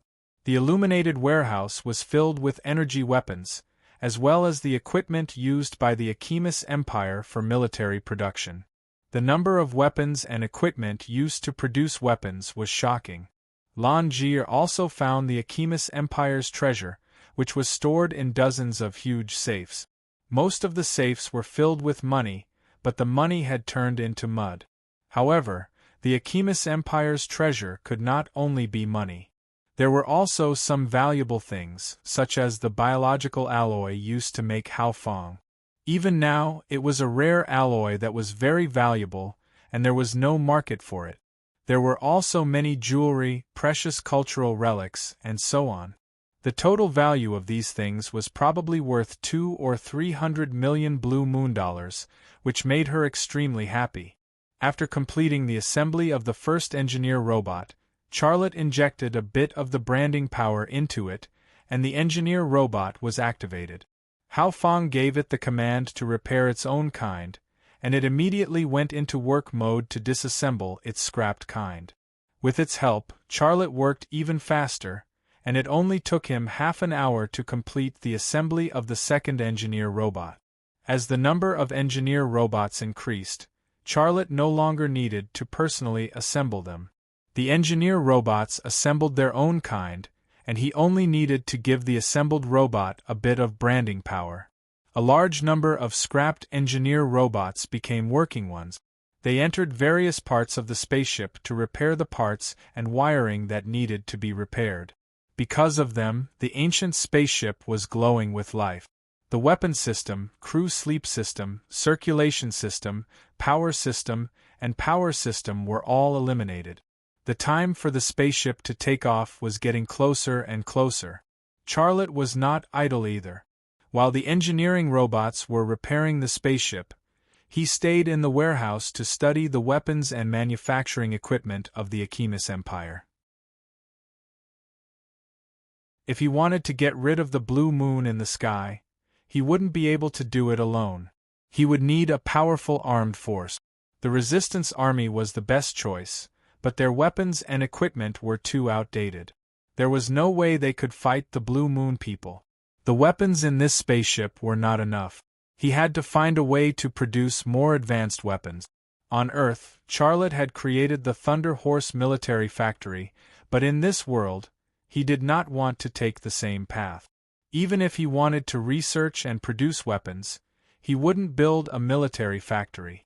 He would eventually hand over the equipment, weapons, and weapons-making equipment here to trustworthy people or organizations. Until now, he did not have any sense of belonging in this world. He was just a passerby. He wanted to go back to the world that belonged to him. He wanted to go back to his wife and children. 1 week later, Charlotte put all the spirit ores that he had brought out from Origin Canyon into the energy converter. They would become the power source for the spaceship to take off again. What a waste! Lan Jie's heart ached. Such good spirit ores are actually used to drive a spaceship. This kind of spaceship can use level 3 spirit ores, but you're using level 1. I can't take it anymore. My heart hurts. Do you want me to help you rub it? Charlotte said. Go to hell. Lan Ji rolled her eyes at Charlotte. During the week in the spaceship, Charlotte came to her every day to ask for milk. She did not reject him and gave him as much as he wanted. A man and a woman, one eating and the other squeezing. Over time, the relationship between the two of them had long since become the kind where they could casually talk about anything. However, it was only to the extent of joking. Lan Ji had always kept her bottom line, which was that she only squeezed milk for Charlotte and did not let Charlotte eat it himself. If he ate it himself, then the relationship would become complicated. Hao Feng started the energy conversion system. The machine roared, and all the indicator lights lit up. All the indicators were normal. "Boss, it's done. We can fly now," Hao Feng said. "Then let's go back to the bridge and let it fly," Charlotte said happily. "Where are we going?" Lan Ji asked. Charlotte thought for a moment. "Let's find your father first. After picking up your father and Policy, we'll go to the underground city of the desolate border. We'll plan our next step when we get there." The corner of Lan Ji's mouth slightly curled up. "Policy again. Are you that obsessed with her? Let me tell you, if you have her milk, you won't have mine. You can choose one to eat." Charlotte was speechless. This was a headache-inducing problem that he had to face, and that was his relationship with Policy and Lanji. Lan Ji asked him to choose a milk to eat. From his point of view, he would definitely choose the perfect princess of Akimis, Blue Milk, who had a mysterious bloodline, because it would be more helpful for his evolution. However, if he directly rejected Policy, it would be equivalent to hurting her. How could he bear to hurt that pitiful woman? Women were always his biggest headache. "You can actually send her to our base," Lan Ji said. She used the corner of her eye to observe Charlotte's reaction. Charlotte said, "Your base? The base of the royal family? Will it be accepted if she goes to that place?" Lan Ji said, "Yes, it's a base set up by the royal family of the Akimis Empire. You can rest assured that because of the destruction, the royal family is no longer the royal family of the past. They are fair and democratic. They will accept any wandering Akimis. In fact, there are many Akimis living in that base, and not all of them are members of the royal family. As long as you are willing, my father will take her to our base and help Policy start her new life." Charlotte was silent for a moment, then said, "When I see Policy, I will ask her opinion. Of course she won't be willing. She will definitely become a follower and follow you," Lan Ji said. Charlotte smiled. "I will convince her." The enemies he was going to face and the things he was going to do definitely couldn't bring Boris with him. Even the 8 female slaves, he had to convince them. It was impossible to keep them by his side. Policy and the 8 female slaves would most likely not agree, but he also had a way to convince them, and that was deep hypnosis. Returning to the bridge, Charlotte saw a large group of neatly arranged engineer robots. An engineer robot walked out of the line and gave an Akimis Empire military salute to Charlotte, which was a movement of raising its right arm. After the salute, the engineer robot said in Chinese, "Captain, all the maintenance work has been completed. The Huaxia can take off at any time." It spoke Chinese because Hao Feng had downloaded the Chinese language pack and replaced it with the engineer robot's language pack. As for changing the name of the spaceship to Huaxia, this was also a change made after consulting with Charlotte. As long as it could please Xiaolei, it would spare no effort to do so. "Very good, then get ready to take off." It was the first time that Charlotte had been the captain of a spaceship, and he felt a little excited. "Where did that guy Shan Pu go? Why didn't I see him?" Lan Ji asked. Only then did Charlotte think of Shan Pu. This week, he had been so busy that he had no time to communicate with Shan Pu, and he rarely paid attention to what he was doing. It was just that yesterday, he had seen Shan Pu take out several steel ropes from the warehouse. He was a little curious at the time, but he didn't ask. Now that they were about to take off, Shan Pu wasn't in the spaceship, which became a problem. Don't worry about that idiot, let's go by ourselves, Hao Feng said. At this time, the Huaxia suddenly trembled. Charlotte was shocked. What happened? Hao Feng then started the monitoring system, and the situation outside the spaceship was projected to the center of the bridge. It was a few huge blue titans dragging the spaceship out. Each blue titan had a steel rope tied to its body, and those steel ropes were stretched straight. Shan Pu was sitting on the back of a blue titan, commanding it to pull the Huaxia spaceship out. Hao Feng said disdainfully, "Doesn't this idiot know that our spaceship can fly backwards? With the kinetic energy of the Huaxia spaceship, it's not difficult to get out of the mountain." Well, but this saves a lot of trouble. In fact, this was also a manifestation of Hao Feng's change of opinion about Shan Pu. A smile appeared on Charlotte's face. "Yes, it's becoming more and more sensible," Lan Jie said. "It's indeed becoming more and more sensible, but if you take it to the city in the wilderness, it will definitely be treated as a monster. If it gets angry, it will be very dangerous. Have you thought about how to deal with it?" Charlotte said, "I've thought about it for a long time. Make it a piece of clothing that can hide its wings. If it only shows its head, others will think that it's just a huge cat." Lan Jie shrugged. "Well, I must have cheated on you in my previous life." Charlotte, several blue titans dragged the Huaxia spaceship out of the mountain. Shan Pu returned to the Huaxia spaceship. Without saying anything, he found a chair and sat down. That appearance, that momentum, was still so cool. Charlotte was used to its style, so he didn't even say a word of thanks. He ordered, "Take off." Without enough crew members, the large group of engineer robots had to take on the role of crew members. They started the spaceship's power system, and the spaceship's engine began to work, making a loud roar. The whole spaceship was shaking, giving people a feeling that it would fall apart at any time. After all, it was an antique spaceship from more than 3,000 years ago. Even if it was repaired, it could not be restored to the state of more than 3,000 years ago. The problem of aging was not a problem that those engineers could solve. But no matter what, the spaceship was still out of the shackles of the ground. "Captain, we are being disturbed, the instrument is not working properly."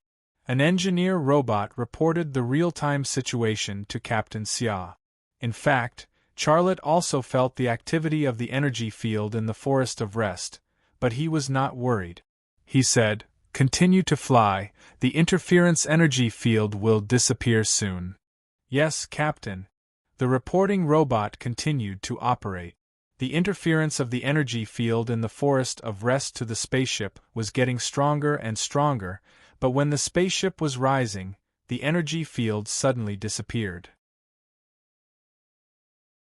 The Queen of Rest had opened the energy field that sealed the Forest of Rest. The Huaxia spaceship flew out of the canyon, flew into the sky, and then flew in the direction of the wilderness.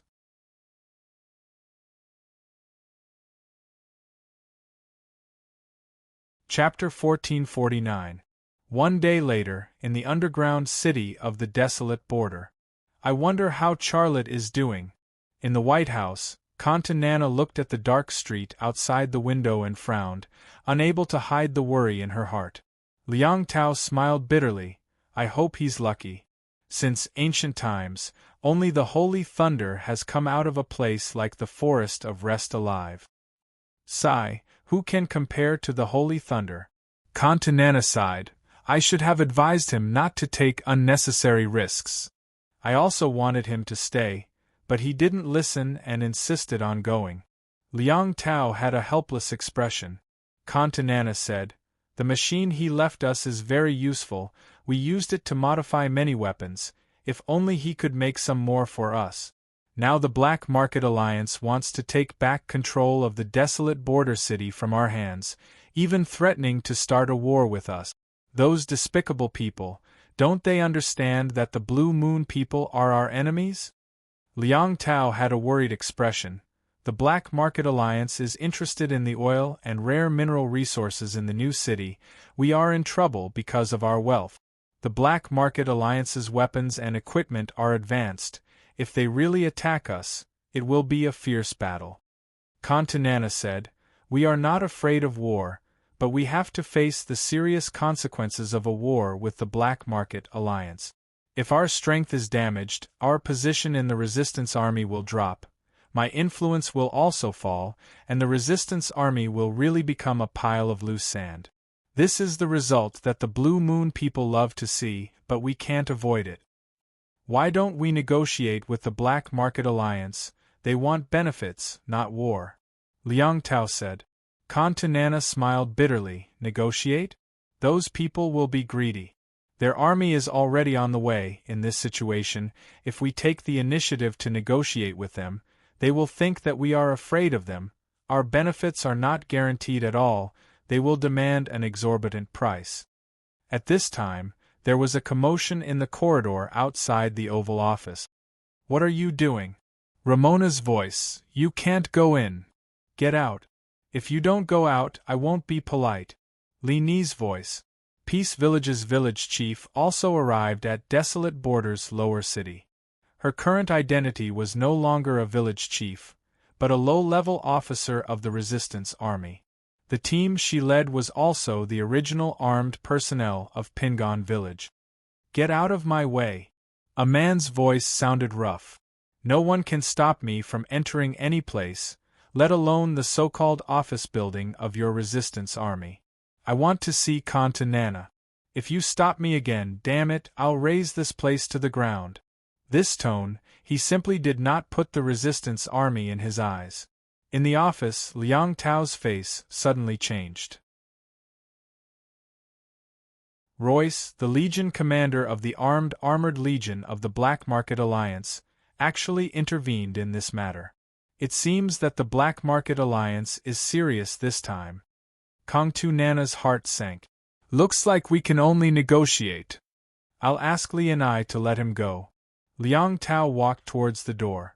But before Liang Tao could walk to the door and open it, the door was violently smashed open.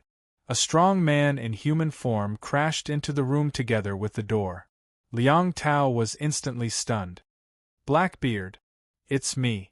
What do you want?" Blackbeard's face was full of disdain. A middle-aged man finally walked in. The middle-aged man had blonde hair and blue eyes. He had a strong physique and a scar that ran through his entire face. He had tattooed the scar into a black lightning. This was Royce's name card. He didn't need to announce his identity. Those who saw him would know who he was just from the scary scar tattoo on his face. Blackbeard and Royce used this method to break into Contunana's office. This was not only looking down on the Resistance Army, it was also an insult. Contunana's face turned green with anger. "What do you want?" "This is the command center of the Resistance Army. It's not a place for you to behave atrociously." "Commander Kongtu," Royce sneered. His voice was full of disdain. "You might be able to scare others like this, but it's useless against me." Liang Tao said with a smile, "Let's talk nicely. Why do you have to hurt our friendship?" "Royce, I know the purpose of your visit. Since you're here, we can't be bothered to go to your place to talk. Let's talk here." Royce didn't even care about Liang Tao. "Hand over that kid," Blackbeard said angrily. "This is the most basic condition that Legion Commander Royce is willing to negotiate with you. Only when this condition is met will Legion Commander Royce be willing to negotiate with you." "You're too much," Contunana said angrily. "Don't think that we're afraid of you. At most, we'll start a war." "Start a war? Ah." Royce couldn't help but laugh. "Commander Kongtu, you'd better take a look at our strength before saying such words." An armed member of the Black Market Alliance took out a portable projector and played a video in front of Contunana and Liang Tao. Dozens of humanoid mechas, dozens of tracked armored vehicles, and 3D projections of thousands of rapidly marching armed warriors appeared in the Oval Office. This 3D projection made Contunana and Liang Tao feel immense pressure. With the equipment and personnel that Royce brought, the underground city's Resistance Army was no match for them at all. What was even worse was that the place where this powerful armored force appeared was already very close to the desolate border city. This was just a video. This armored troop might not have entered desolate border city yet. Humph. Royce snorted in disdain and said sarcastically, Commander Kongtu, do you still want to start a war with us? Kongtu Nana was silent. Starting a war was just an order for her, but it was a matter of life and death for those warriors. With their strength, once the war started, all the resistance army warriors in desolate border city would die. Faced with such a situation, what decision should she make? Commander Kongtu, you're very clear about the conditions for starting a negotiation, Blackbeard said sinisterly. Hand over that kid. You have no other choice. Kongtu Nana suppressed the anger in her and said, Charlotte went to the Forest of Rest. He's not in desolate border city. If you want to find him, go to the Forest of Rest. I can't hand him over to you. Blackbeard said, I know that he bought a house in desolate border city and bought 8 female slaves from the Black Market Alliance. It's the same if you hand those 8 female slaves to us. Kongtu Nana was so angry that she laughed. So you know about his situation. You don't actually want to negotiate with us. You're just here to make demands, right? Tell me, I want to hear what you want. First, act wildly, then show off their armed forces to exert pressure. It was all for benefit. This was a trick. If that's the case, I'll cut to the chase. Royce's tone was aggressive. Surrender to us and hand over all control of desolate border city. The resistance army wants to leave desolate border city, and you. Royce didn't continue. Blackbeard sneered mockingly. You have to come with us. The Black Market Alliance board needs your explanation. Kongtu Nana was furious. She said angrily, You want me to explain to the Black Market Alliance board? What explanation? I don't need to explain to anyone. Royce sneered. Then there's no other way. We'll attack desolate border city and kill all of you. In the end, we'll still capture you and bring you back to the Black Market Alliance board. You'll still face the Black Market Alliance's trial. You're going too far. Liang Tao pointed at the door. I'll give you 30 seconds to get out. Otherwise, you'll be carried out. That will depend on whether your resistance army has the strength to do so. A cold glint flashed across Royce's eyes. Blackbeard suddenly whistled. Kongtu Nana couldn't help but look at Liang Tao. Lian Ai suddenly ran in from the door. Commander, bad news. There are a lot of unidentified people outside. Kongtu Nana shifted her gaze to the floor-to-ceiling window. She immediately saw a large group of unfamiliar faces in coats on the street. Those people in coats walked over as if nothing had happened. There were at least 100 to 200 of them. It was obvious that they had weapons hidden under their coats, and they looked menacing. The resistance army soldiers guarding the White House immediately tensed up when the people from the Black Market Alliance appeared. They formed a human wall in front of the White House, forming a line of defense. Someone contacted the resistance army soldiers elsewhere and asked for reinforcement. Kongtu Nana was shocked and angry. What's going on? So many people sneaked in and I didn't receive any information. Liang Tao's face was gloomy. He didn't say anything. He obviously didn't receive any information either. Royce sneered. You want to control desolate border city with just you? Stop joking. I really don't understand. Your resistance army has neither money nor equipment. Why would those soldiers follow you and risk their lives for you? The resistance army soldiers became even more nervous when the people from the Black Market Alliance appeared. They formed a human wall in front of the house, forming a line of defense. Someone contacted the resistance army soldiers and asked for reinforcement. Make your decision, Commander Kongtu, before your men die, Royce said. Kongtu Nana gritted her teeth. It was extremely difficult for her to make such a decision. Royce sneered. Don't you understand? We were able to enter the underground city so smoothly because there are people in the resistance army who want you dead. Once you make the decision to go to war, Blackbeard said, Army Commander Royce's armored troops will launch a fierce ground attack and clear your defensive lines in the surface city. My men will start attacking from within. They are a bunch of unrestrained bastards. I can't guarantee that they won't do anything heartless. Blackbeard's gang also had powerful armed forces and couldn't be underestimated. You don't have much time, Royce urged. Surrender to us and come with us. Kongtu Nana was silent for a moment. Are you kidding me? How do you know you'll win without going through a war? Even if you fail, I'll make you pay a heavy price. Surrender? The word surrender doesn't exist in my dictionary. You better think carefully, Royce said coldly. Once the war starts, your men won't survive. Kongtu Nana retorted. More than half of your men will die too. D*MN. Liang Tao said angrily. Let's start the war. Whether it's the surface city or the underground city, we'll fight you to the end. You want to take away Frontier's underground city with just a few words? How can there be such a good thing in this world? Do you think we're fools? Or are you F***king fools? Royce and Blackbeard looked at each other. Both of their eyes were filled with a sinister light. This was a signal for war. The atmosphere in the office was tense. At this critical moment, Ramona suddenly barged into the office.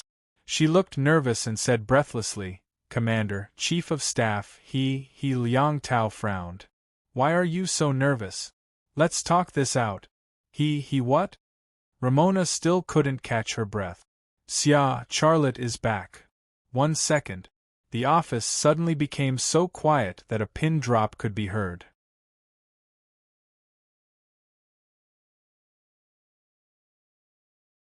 Chapter 1450. Charlotte was back. Not Zhou Lei, but Wang Lei. This name represented a legend. For some people, hearing this name would make them feel close and safe. For others, hearing this name was a nightmare. Hearing it would make them feel afraid and uneasy. After a short silence, Liang Tao suddenly scolded. What nonsense are you talking about?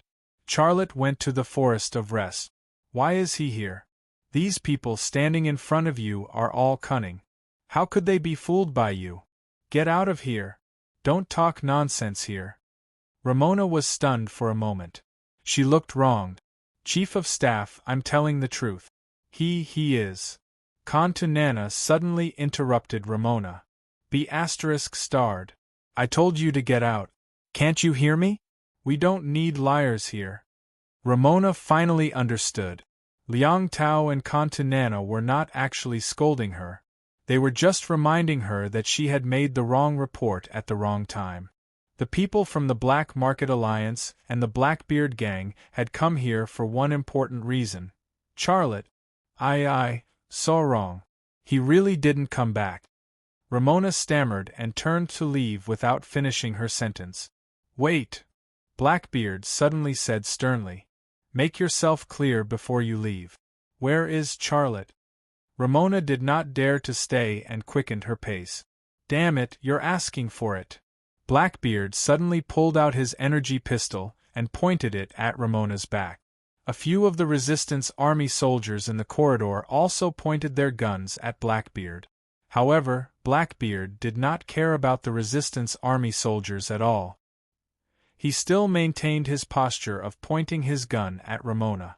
Royce sneered. Commander Kongtu, what kind of show are you putting on? Charlotte is back. Are you going to hand him over to me, or am I going to capture him myself? If I do it myself, I'm afraid I can't guarantee that I won't hurt the innocent. I've already made myself clear.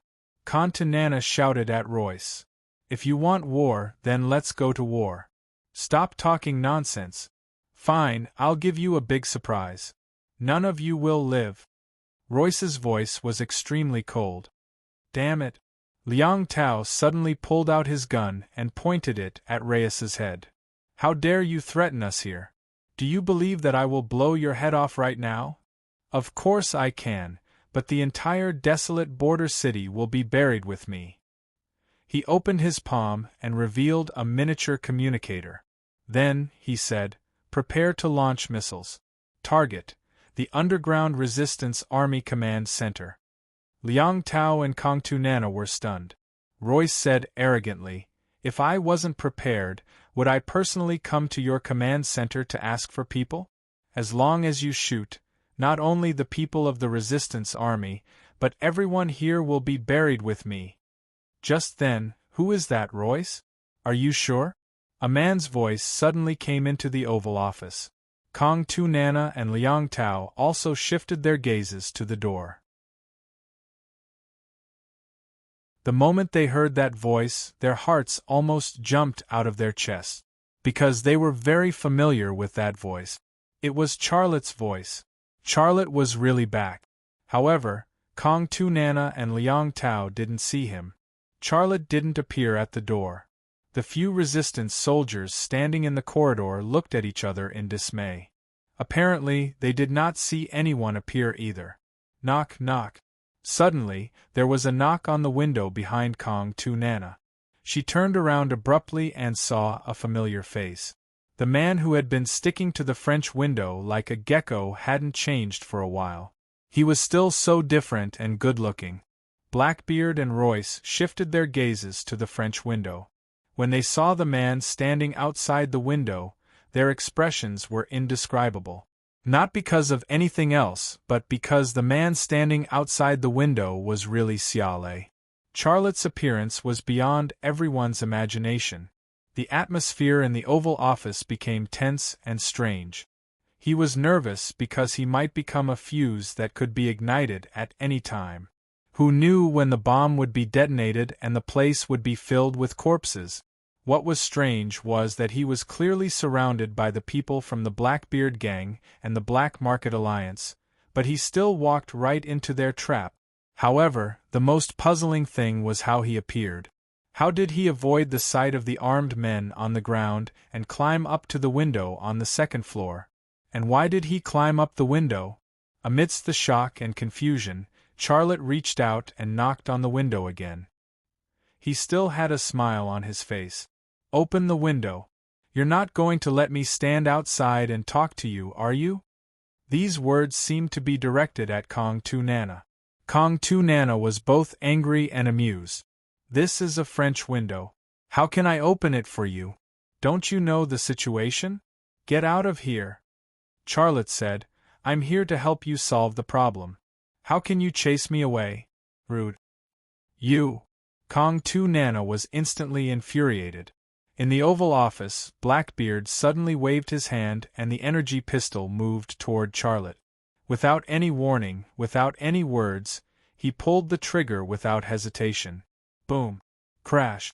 The energy pistol fired and the French window burst apart. The glass on the window and the frame of the window were pushed outward by the shockwave from the explosion of the energy pistol. Charlotte was the first to bear the brunt of the blast. The energy pistol exploded on his chest. The glass shards and the metal frame of the window stabbed into his chest. His body was also sent flying by the shockwave of the explosion. He flew even further than the glass shards. No, Liang Tao exclaimed. Brother! Kong Tu Nana was completely dumbfounded. Her mind went blank. She could not understand how such a thing could happen. How could such a powerful man be killed just like that? And he died like an idiot. He, Blackbeard, who had killed Charlotte, was also stunned for a moment. Then, he laughed. Ha ha, damn it, that's it? If he dares to say that Charlotte is powerful in front of me again, I'll shoot him. Just as Blackbeard finished speaking, suddenly, a figure leaped in from the broken French window. The figure was very fast, faster than the wind. He suddenly rushed in and stopped in front of Blackbeard. During the entire process, Blackbeard did not even have the time to make a single evasive movement. When the figure stopped, Blackbeard's eyes widened in horror. That was because he saw the face of Charlotte, the one he had just blown up. Next, a sharp pain came from his chest. Blackbeard hurriedly lowered his head to look. Next, he saw a quaint-looking dagger stabbed into his chest. The dagger had stabbed into his chest when Charlotte had charged in. However, it was only now that he felt the pain. It was a heart-wrenching pain. Charlotte's right hand that was holding onto the energy pistol pulled back and blood sprayed out from Blackbeard's chest. Arg! Blackbeard screamed out miserably, and his hand that was holding onto the energy pistol subconsciously swept toward Charlotte. A sneer appeared on the corners of Charlotte's mouth. His right hand moved and the blood-stained dagger flashed, cutting through Blackbeard's wrist that was holding onto the energy pistol. This dagger did not just leave a cut, but Blackbeard's entire wrist. Charlotte's hand moved and the dagger in his hand moved in and out of Blackbeard's body at a speed that was hard to see with the naked eye. Although it had only been a few blinks of an eye, he had stabbed Blackbeard at least 20 times. Additionally, none of the stabs were fatal. Boom! Blackbeard's robust body that weighed hundreds of kilograms fell to the ground. His body was like a leaking hot water bag as blood sprayed out and flowed out. He howled in pain and writhed about on the ground. Both his legs twitched on the ground and the stench of urine and feces wafted out from his crotch. The damage that Charlotte had inflicted upon him had destroyed his nervous system. He could not even control his body to defecate or pee. Blackbeard had indiscriminately shot Charlotte, but Charlotte did not waste time talking to him. He did not even say a word until Blackbeard was shot to the ground. However, just as Blackbeard fell to the ground and was about to stop breathing, Charlotte still said, "Damn it, I've been looking for you for a long time. I didn't expect you to walk right into my trap and come to my house. Are you here to die?" After hearing this, a gurgling sound came from Blackbeard's throat and he breathed his last. There was an eerie silence in the Oval Office. "You." In the end, it was Kantu Nana who broke the oppressive silence in the office. "How could you? Aren't you?" Xia Lei smiled at her. "Dead, isn't it?" Kantu Nana nodded. That was the question that she wanted to ask. A voice suddenly came from downstairs. "Damn it. My beautiful boss, are you done yet? It's so dark outside. I'm so scared." This was Hao Feng's voice. The Charlotte that was stuck to the window like a gecko was actually just a three-dimensional projection created by it. Hao Feng's voice gave Charlotte a headache. It was a robot, yet it was afraid of the dark? "Who's outside?" Kantu Nana asked curiously. "Go see for yourself." Charlotte's gaze shifted to Royce and then he walked toward him. Royce retreated to the door while laughing. "Ha ha! This is a misunderstanding." Charlotte also laughed. "Well said. I also think this is a misunderstanding. You want to kill me?" Royce continued to retreat to the door. Charlotte nodded. "Yes, I always kill those who want to kill me first. You can't kill me." Royce had already retreated to the door. "My people are outside, and there's a missile with a biological warhead aimed at this place." He raised his right hand and revealed a miniature communicator in his hand. "With a single command from me, this place will become hell and everyone will die. Give me an order and I'll listen," Xia Lei said. Royce was stunned for a moment before he roared fiercely, "I'm not joking with you." Charlotte said, "I'm not joking with you either. Give the command. The missile flying in the dungeon will look better than fireworks."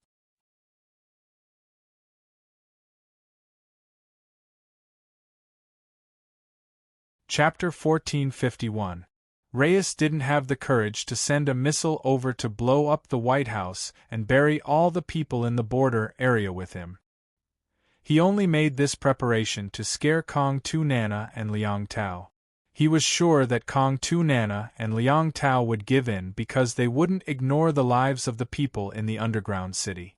The threat of the armored troops on the ground, the underground armed forces, and the missile, Reyes had made a good move. His plan was simple.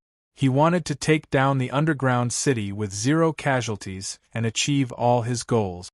It was impossible for him to fight against the resistance army in the desolate border city until his head was broken and bleeding. He was able to muddle through to this point today because he deeply understood the importance of preserving his strength. When Charlotte suddenly appeared and killed Blackbeard, he didn't believe that Charlotte would dare to touch him because he hadn't played any of his trump cards yet. But Charlotte actually forced him to give the order to launch the missile. What could he do? That missile can kill 100,000 people in this almost enclosed space. Royce reminded him fiercely. You're bluffing. I don't believe you. Charlotte continued to force his way toward Reyes. Don't come over. If you come any closer, I'll give the order. Reyes became nervous. Blackbeard was still bleeding on the ground. He didn't want to become the next Blackbeard. How long are you going to King waste? Give the order. I still have other things to deal with. I don't have time to waste with you, Charlotte urged. You're crazy. You're King crazy. Reyes retreated to the end of the corridor. Charlotte didn't play by the rules. He didn't know what to do anymore. Kong Tu Nana came over and lowered her voice. This lunatic put a biological missile in the underground city. We can't let him go. If you don't do something, we will. Liang Tao glanced at the direction of the floor-to-ceiling window. The snipers of the resistance army were already in position. Leave it to me, Charlotte said. It was just a simple sentence. Charlotte didn't explain much, but Kong Tu Nana believed that he could handle it. There was no other reason than that this man had created too many miracles. Therefore, after hearing Charlotte's words, she put her hands behind her back and gestured to Liang Tao. Liang Tao also put his hands behind his back and gestured to the snipers. Reyes retreated from the White House, drenched in sweat. From the second floor to the first floor and through a hall, this was the most difficult journey he had taken in his life. He came with the mission of killing Charlotte. Although Charlotte was right in front of him, he didn't want to face him at all. In front of the White House, a large number of soldiers from the Black Market Alliance, the armed men from the Blackbeard Gang, and the Resistance Army were facing off with guns. The atmosphere was tense. In terms of numbers, the Resistance Army had a huge advantage. After all, this was their territory, and Royce and Blackbeard only brought in some elite. Most of their people were still in the surface city. However, in terms of equipment, the Resistance Army was at a great disadvantage. Their equipment couldn't be compared to the weapons and equipment of the Black Market Alliance at all. Once the battle started, they might not necessarily win even though they had the advantage in numbers. Seeing his subordinates, Reyes finally breathed a sigh of relief. He was always on guard against Charlotte's sudden attack.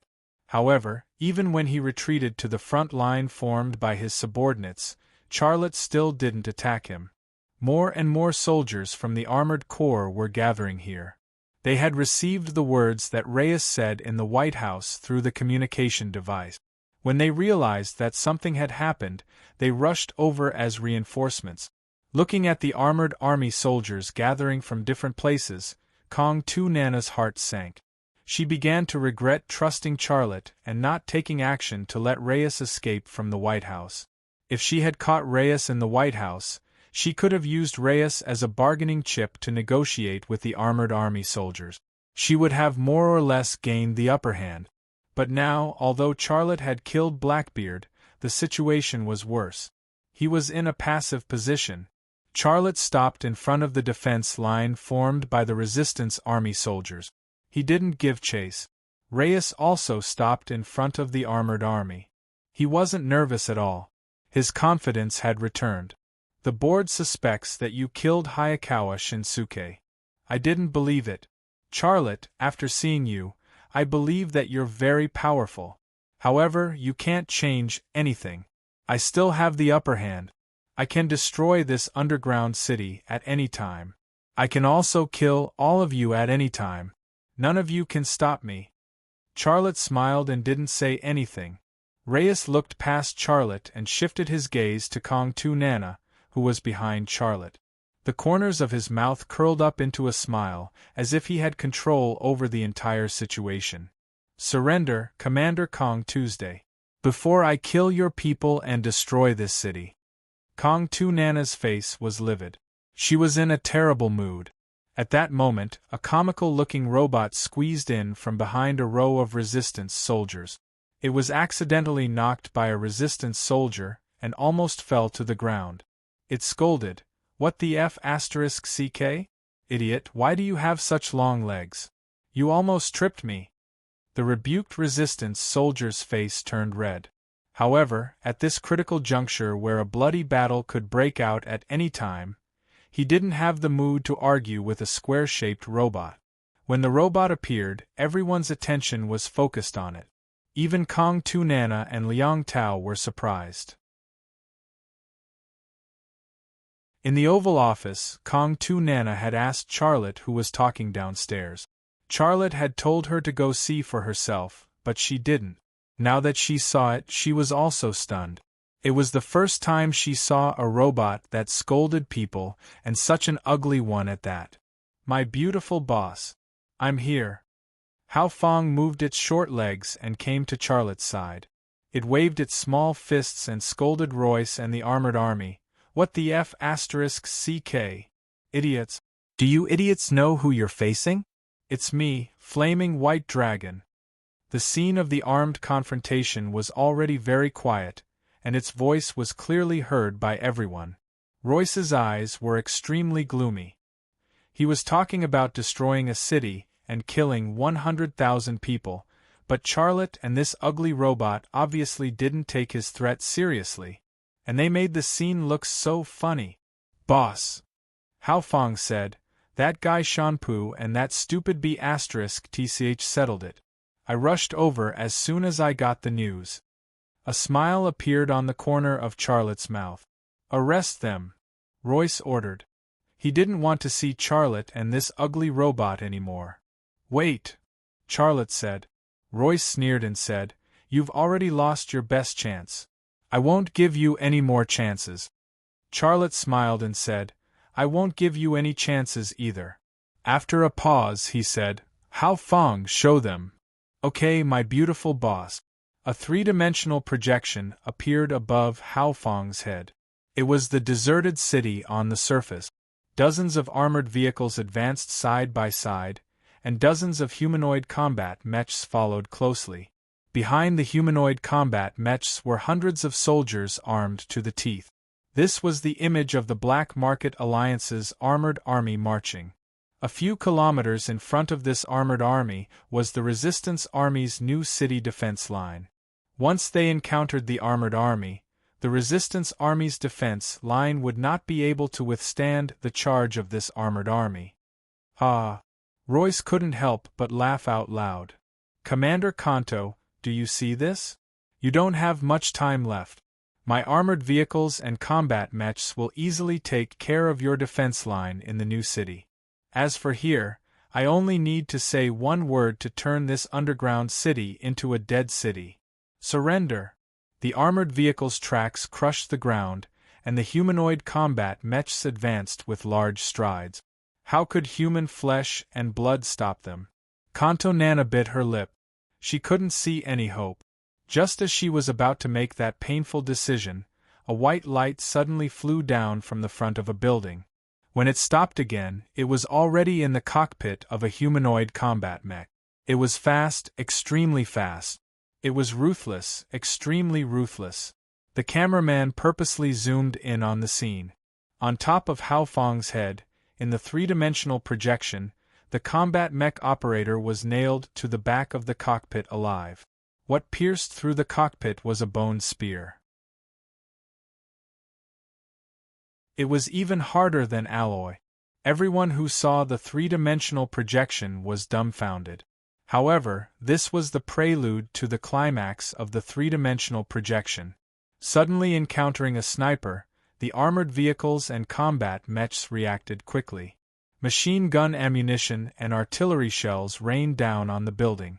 The building collapsed amidst the gunfire, and smoke billowed.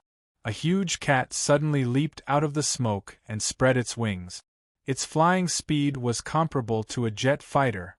The fat cat flew in the sky, and the wind blew through its fur. Its fur was so soft and smooth. I swear, it doesn't have Xiao Ji, Hao Feng said. And that idiot always likes to be in the limelight. Hao Feng's voice was out of place in the three-dimensional projection, but no one listened to it, and no one cared. It was 100% ignored. In the three-dimensional projection, the fat cat with wings descended from the sky and pounced into the battle formation of the armored troop. The humanoid combat mechs fell under the attack of its claws and bone spears. The armored vehicles were pushed to the ground by brute force, their tracks facing the sky. The armed personnel on the ground fired at the fat cat with wings like crazy, but their bullets couldn't hit it at all. The fat cat with wings pounced at them, and with one swipe of its claws, it could tear an officer wearing a light blue moon armor into pieces. More terrifyingly, it had the habit of digging out people's hearts and eating them in one bite. F***ck. So disgusting. Hao Feng spat. An idiot is an idiot. It actually eats people's hearts. Doesn't it know that it should be roasted on fire before eating? This kind of scene, this kind of words, the armed personnel of the armored troops could not help but feel disgusted. This isn't real. Royce suddenly exploded. He shouted hoarsely, "Kill them!"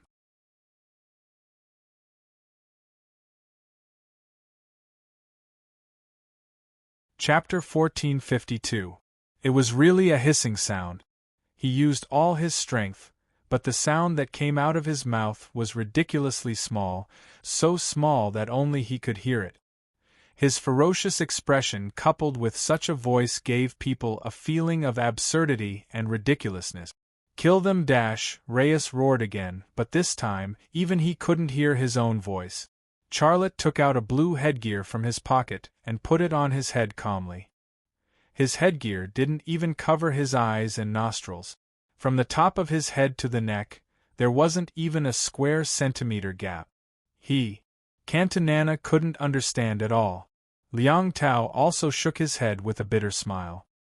He also didn't know what Charlotte wanted to do. After coming back from the Forest of Rest, Charlotte's mysteriousness was even stronger than before. He couldn't see through him before, let alone now. Reyes suddenly pulled out his gun. Charlotte suddenly moved. In a flash, he broke through the distance of about 10 meters and rushed in front of Reyes. Bang bang bang! One of Reyes's guards fired. The bullet hit Charlotte's chest. His clothes on his chest were torn, revealing a layer of blue skin. Charlotte grabbed Reyes's collar and lifted him up. Then, he threw him at the guard who fired at him. The guard was smashed to the ground by Reyes. Charlotte rushed into the Black Market Alliance's battle formation. At that moment, his aura was definitely the return of the king. He was alone against 200 to 300 people. He only had a dagger in his hand, but the opponents were armed to the teeth with guns and cannons. In the eyes of all the resistance army soldiers, his charge was no different from suicide. But Charlotte changed their opinion in a second. A cold light flashed, and a head flew into the air. Blood spurted out from the neck like a fountain. This fountain of blood was the prelude to Charlotte's attack. Charlotte rushed into the crowd like a mad bull. The people in front of him were knocked to the ground like sugarcane. Heads kept flying into the sky, and people kept falling to the ground, clutching their necks or hearts. Wherever his footsteps went, blood stained the place. Wherever the ice soul dagger passed, there would be a pile of corpses lying on the ground. The stench of blood lingered in the air. It was a smell that could make a veteran soldier on the battlefield vomit. Cries of agony and cries for help mixed together. Coupled with the sound of cold weapons cutting flesh, it was a battle song of the undead. Cantonana's mouth opened wide and could not close. When Charlotte charged towards Charlotte and the armed men of the Black Market Alliance, she had wanted to order the resistance army to fight and save Charlotte. But in the blink of an eye, it had become like this. She didn't even have time to give her order. The soldiers of the resistance army were all dumbfounded and terrified. What they saw was not a battle because it was not fair at all. What they saw was a devil's massacre, because only a devil would be so cruel and bloody. Charlotte killed 3 of the armed men of the Black Market Alliance and the Blackbeard gang. Blood flowed like a river, and corpses were strewn all over the ground. His body was full of bullet holes, and there was not a single piece of intact cloth on his clothes. His body was also drenched in blood, as though he had climbed out of a pool of blood. The surviving armed men of the Black Market Alliance and the Blackbeard gang did not have the courage to fight anymore. They turned and ran. "Kneel!" Charlotte roared. His voice was like thunder. Without exception, all the surviving armed men knelt on the ground in 2 seconds. They threw away the guns in their hands and hugged their heads, not daring to look at Charlotte. Even if they survived, they would tremble at the thought of what had just happened in Charlotte's appearance for the rest of their lives. Even if it was a dream, they would wake up from it.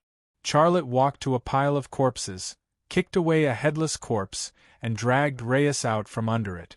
"No, no," Reyes begged. He could speak now, but he did not have the mood to think about why he could not speak just now. There was only one thing in his heart: fear. Charlotte dragged Reyes to a place without corpses, then made him kneel down and placed the ice soul dagger on Reyes' neck. "Don't kill me, don't kill me. I'll give you everything. How much do you want? Woman, I'll give you my woman too. Don't kill me, don't."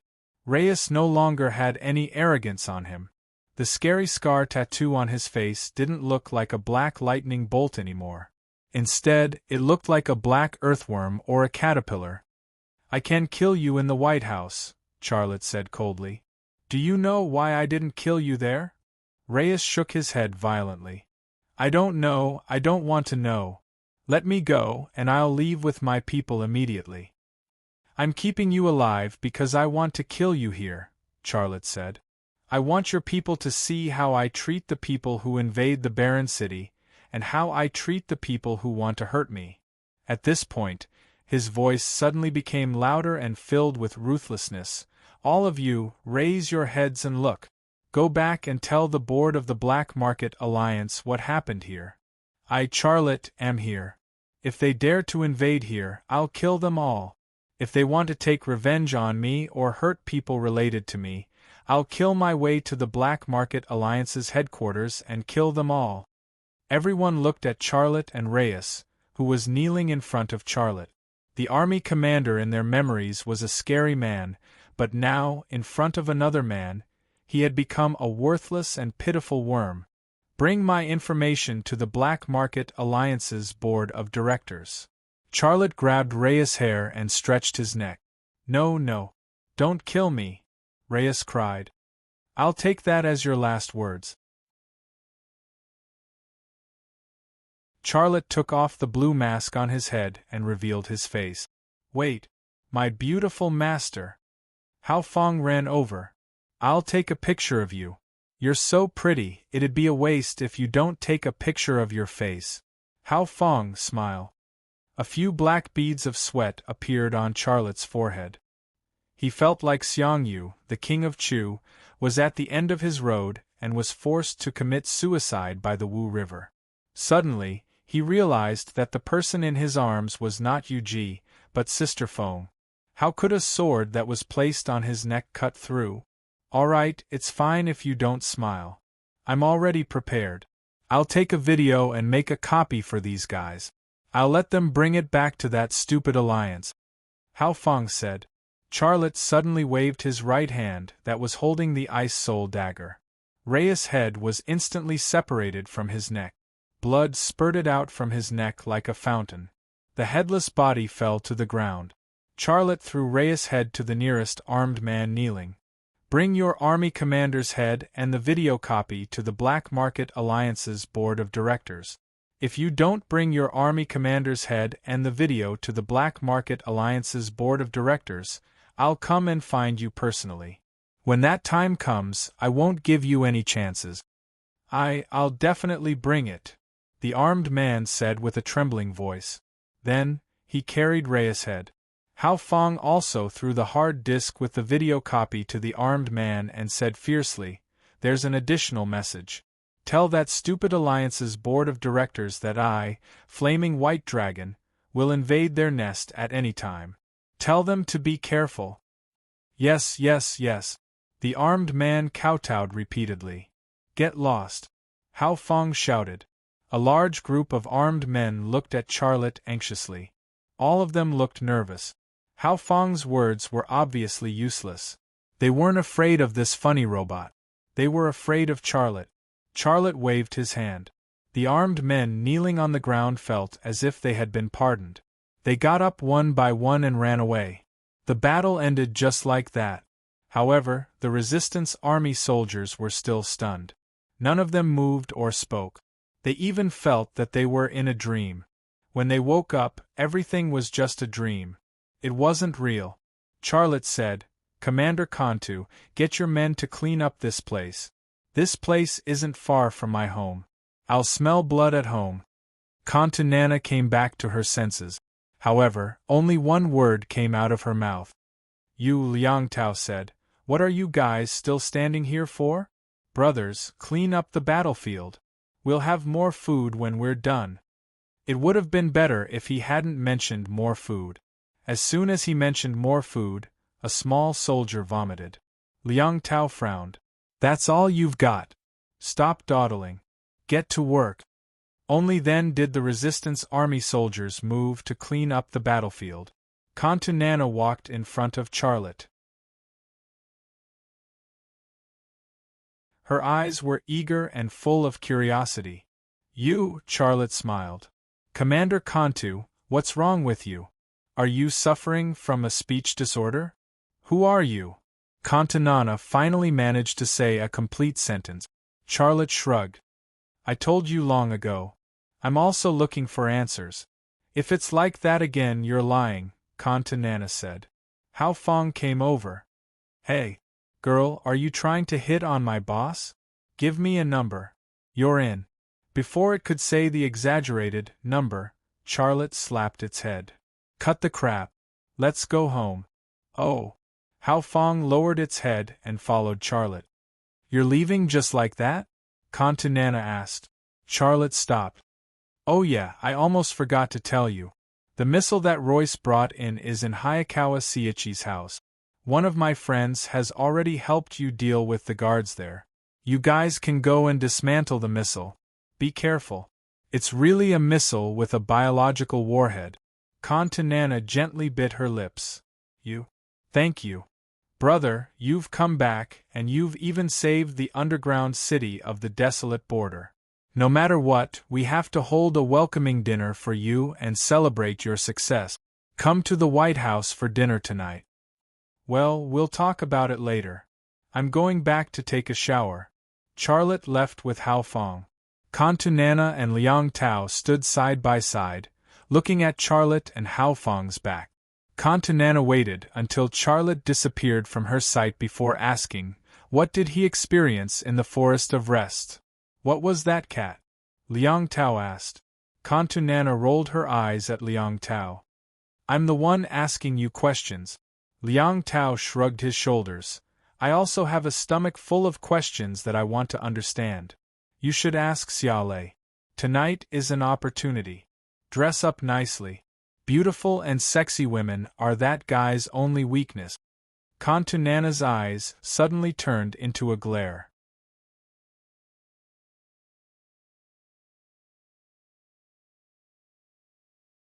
Chapter 1453. Being served by 8 girls while bathing was undoubtedly a dream for a man, but other than a headache, Charlotte felt nothing but a headache. "Master, let me scrub your back." "Master, let me put some soap on your back." "Master, you're so sturdy. You're the strongest man I've ever seen."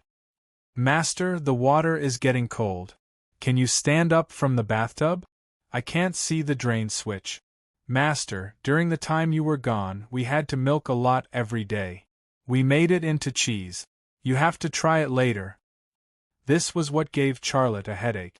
They were still his little cows, only responsible for producing milk. But if they continued to develop like this, they might one day become little cows that warmed his bed. They were still so young. Just thinking about it made him feel like he was committing a crime. More importantly, He had no sense of belonging to this world. He was just a passerby. He would not marry and have children here. While the girls were busy serving him, Charlotte finally made the decision he had thought about in the Forest of Rest. He said, "Stop fooling around.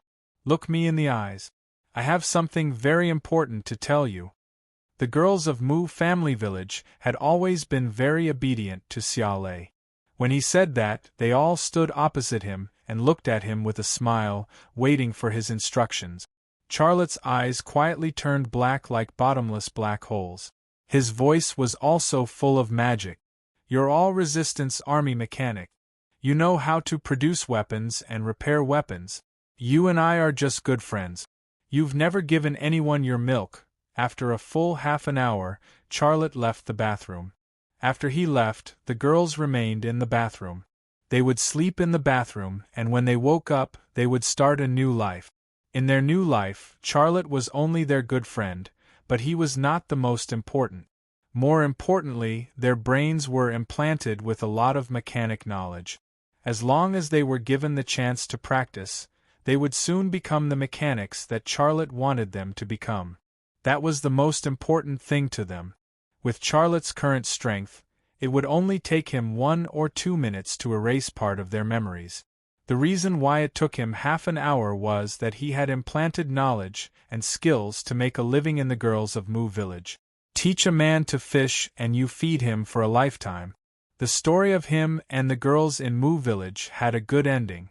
After solving the problem of the 8 girls, Charlotte still did not feel relaxed at all, because he still had to face another woman, Polisai.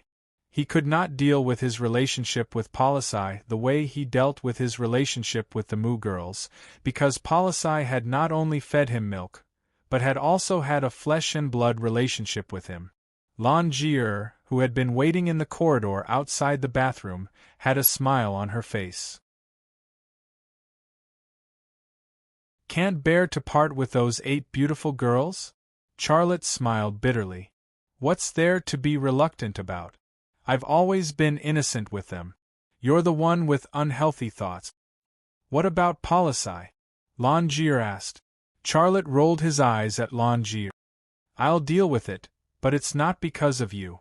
I just want to give her a better future." "Tisk, tisk, what are you tsking about? Are all men like this? There's always a high-sounding reason when they want to break up after sleeping with each other." Lan Jie looked at Charlotte with disdain. "Stinky man." Charlotte said, "Then I'll maintain the status quo." Lan Jie then said, "Then don't expect me to milk you in the future." "Charlotte, go ahead and give her a better future," Lan Jie teased. Charlotte brushed past her. "Stinky woman. You!" Lan Jie waved her hand to hit Charlotte, but Charlotte had already dodged. Polisai's room was very fragrant because the mistress of the room had scattered a lot of flower petals. They looked like rose petals, but they weren't. Their colors were brighter than roses, and the fragrance they emitted was more fragrant than roses. The fragrance seemed to contain some special ingredients that made people feel a little excited. The mistress of the room had also just taken a shower. She only had a thin bath towel on her body. The water droplets wetted the thin fabric, and a tempting spring scene was revealed under the fabric. The 2 Mount Everest propped up the thin fabric high, giving people a feeling that they were about to come out. Under the plump and perky blue buttocks was a pair of slender, round, and beautiful legs. The length of the bath towel just covered the bottom edge of the blue buttock. Every step she took had a seductive flash of spring, making people unable to help but be filled with imagination. Asimus's body was real and still so tempting. Charlotte was slightly stunned, and in the blink of an eye, a tent was propped up under the bathrobe. If he saw a sexy beauty like Polisai and did not raise a flag to salute, it would really be a very rude thing to do. Polisai opened her arms and ran towards Charlotte. The 2 Mount Everest shook and shook as if they would fall at any time. Not only were the Mount Everest shaking, but a plump blue buttocks were also shaking, as wonderful as jelly. "My man!" Polisai threw herself into Charlotte's arms and hugged Charlotte's neck. The two Mount Everest crashed into Charlotte's chest and flattened. Charlotte had prepared his lines in his heart, but at this moment, his heart was filled with wine and honey. Where could he find those lines? He originally had a plan in his mind, but after being squeezed by two Mount Everest, his mind was filled with mountains and rivers and whatnot. How could he find that plan? I knew you wouldn't abandon me. You would come back. During the time you were away from me, I thought about you every day. I thought about you during the day, and I thought about you in my dreams. Speaking of emotions, Polisai suddenly leaned over and kissed Xiaolei's lip. As soon as she moved, the bath towel on Charlotte's body fell off. He took Portia in his arms and went to her bed. The edge of her bed was sprinkled with those exciting petals, but who cared? What he wanted to do now was to do something ruthless to destroy a flower. My man, let me serve you. Polisai looked at Charlotte with loving eyes. In her eyes, Charlotte was an enraged beast who wanted to vent his bestial desires on her body, and that was exactly what he wanted. Charlotte smiled. No, I'll do it myself today. He tore off the only bath towel on Polisai's body. Dry wood met fire. A meeting of bumpy and bumpy curves was better than countless things in the world. No matter how big the matter was, it could be discussed later. In the corridor outside the door, Lan Ji tiptoed toward the door. Before she reached the door, a strange sound came from inside. It was the sound of wooden furniture swaying, accompanied by a woman's painful and happy voice. She was also a woman, and she knew what these sounds meant. Her brows immediately furrowed. First, she blushed, then she became angry. Xiaolei promised her that he would break up with Polisai after returning to the dungeon in the desolate border. Then, he would ask her father, Bluewood, to bring Polisai to the settlement built by the Ahemus royal family and let Polisai start a new life there. This was what they had agreed on, but what was Charlotte doing now? He was doing Polisai. Liar. Pervert. Stinky man. Polisai stood outside the door and gritted her teeth as she muttered. The sound in the room was not affected by her at all, and it was in its own rhythm. The sound was high-pitched, low-pitched, mid-pitched, surround, physical, chemical, and everything else. It was simply a symphony of love. Lan Ji soon couldn't listen to it anymore. She coughed hard.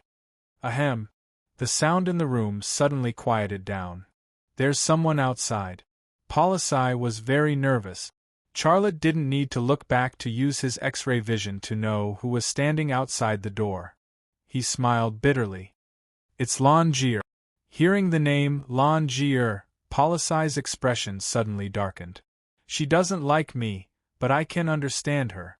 She is your fiancé, but you are with me. No woman is willing to accept such a thing. Every time I face him, I feel very guilty. I know it's a mistake for us to be together, but every time I see you, I can't help it. They are right, I am a very cheap woman. Who said that? I'll smash their mouth.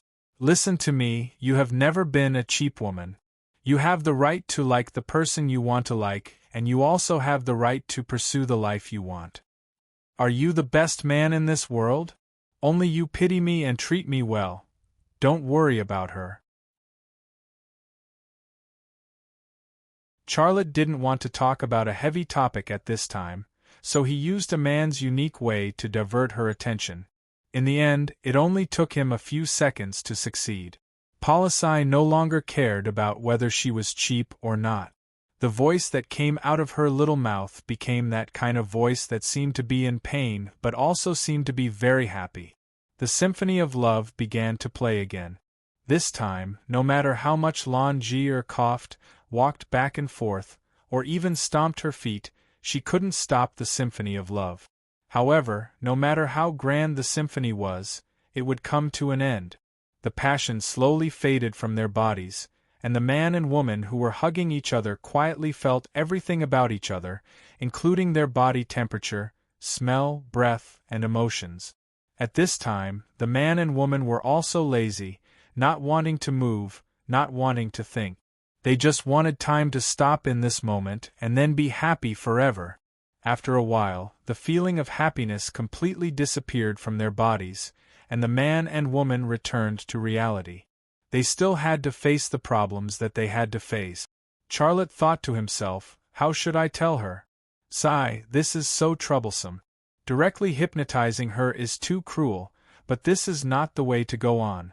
I have to go to the Heavenly Jewel Master Academy, and after finding that clue, I still have to find the last piece of the box of the world. How can I bring her along? Also, sooner or later I will leave this world. If I don't end it now, it will be even more cruel to her.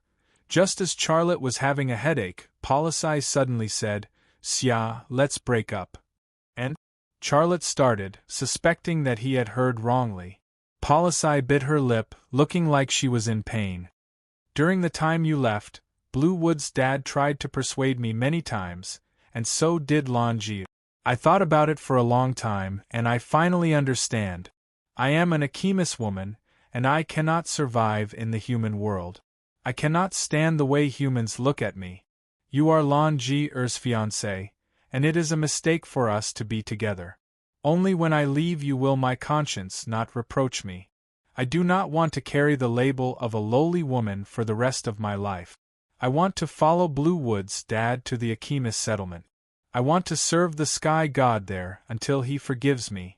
You. Charlotte started, and after a while, he said, have you thought it through? Policy nodded. I have thought it through very clearly. You know the beliefs and traditions of our Akimis people. I have already gone too far on the wrong path, and I cannot go any further. Charlotte somewhat understood. The Akimis people had a strong concept of chastity. A woman would only marry one man in her life, and even if that man died, she would not remarry. Akimis women valued chastity as much as the glory of a warrior. Policy was a widow, but she was with him. This was no longer chastity. Moreover, she had hooked up with Lanji's fiancé, which was even more wrong. With Bluewood's dad's mouth, it was not strange for him to use reason to persuade Policy during the time he was not by her side. We will leave tomorrow. Will you remember me? Policy's tears rolled down her cheeks. Charlotte's heart was also filled with sadness. I will remember you. Go there and start your new life. I will give you a large sum of money, and then let Bluewood's dad take care of you. In short, you must live a good life.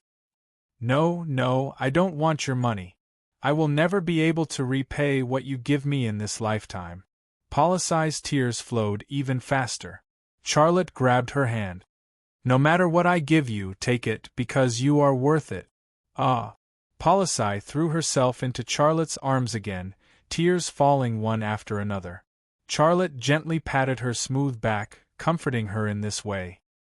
He did not expect Policy to break up on her own. This seemed to save him a lot of trouble, but his mood was not relaxed at all. Instead, it was heavy and full of sadness. Let me feed you one last time. Policy raised her head from Charlotte's arms. Charlotte nodded, then moved closer. This was the sad milk of Mount Lamer.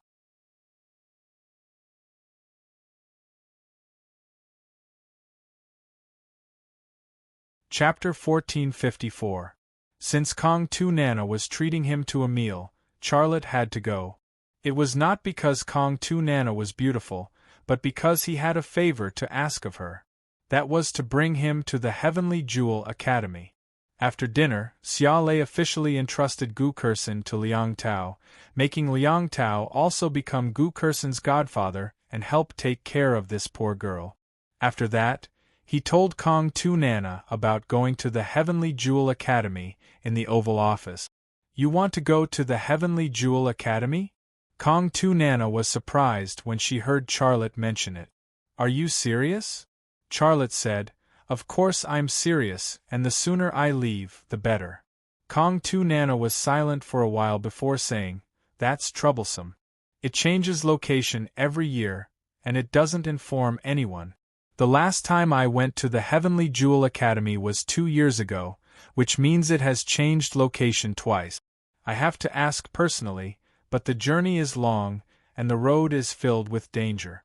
Now is the time for the development of the new district, and you are putting me in a difficult position." Charlotte smiled. "You want me to help you develop this resistance army, and then bring me to the Heavenly Jewel Academy? What kind of person do you think I am?" Kong Tu Nana avoided Charlotte's gaze, blushing slightly. That was indeed what she was thinking, but she did not expect Charlotte to see through her thoughts so easily. "I am willing to help you. In fact, I have already prepared a development plan for you." Kong Tu Nana was surprised and excited. "Tell me about it," Charlotte said. "I have prepared 8 mechanics for you, the 8 girls from the Mu family village. They have already grasped the knowledge and skills of mechanics, and I hope you can accept them." "Are you talking about the 8 girls in your family?" Charlotte nodded. "Yes, I am talking about them. They have been learning the knowledge and skills of mechanics all this time. I believe that if they are given some time and opportunity, they will become excellent mechanics." Kong Tu Nana smiled and said, "I can accept them. I also believe that they will become excellent technicians, the mechanics you mentioned, right? None of this is a problem, but is this your plan? Do you treat me like a child?" "Come with me. I'll take you to a place," Charlotte said. "Where are you taking me?" Kong Tu Nana's heart was filled with guesses. "You'll know when you get there." Charlotte pretended to be mysterious. The corners of Kong Tu Nana's mouth curled up, but she didn't refuse. She followed him out of her office, left the White House, and followed him to the surface city. Along the way, she asked Charlotte several times where he was taking her, but Charlotte refused to tell her. There was no one on the ruined street. The craters and the wreckage of the vehicles seemed to be telling a story. The blue moon in the sky emitted a faint blue light, cold and merciless. Whoosh! A blue shadow flew across the sky, and before Kong Tu Nana could see it clearly, it was already out of sight. Kong Tu Nana suddenly remembered that fat cat, and her skin was covered in goosebumps. She couldn't help but feel nervous. What was that? Screech! A strange sound came from behind her. Kong Tu Nana turned around in a hurry and screamed, "Oh!" That scary cat was right behind her, waiting for a pair of blue eyes to look at her. Just as she screamed, the cat suddenly opened its mouth and sneered at her. "Ah!" Kong Tu Nana screamed again and hid behind Charlotte. She was actually quite brave, but facing the head of the Forest of Rest's 4 great beasts, the rock spirit, she couldn't muster up any courage. "Sam, she's my friend. Don't scare her," Charlotte said. Sam nodded his head. Charlotte suddenly reached out and grabbed Kong Tu Nana's waist. What are you doing?" Kong Tu Nana was even more nervous than before. Charlotte smiled. "Don't be nervous, I'm just protecting you." Kong Tu Nana looked at Charlotte's hand on her waist, and then looked at his face. She didn't know why, but she felt that this guy was deliberately taking advantage of her. Charlotte didn't explain further. He said to Sam, "We can go."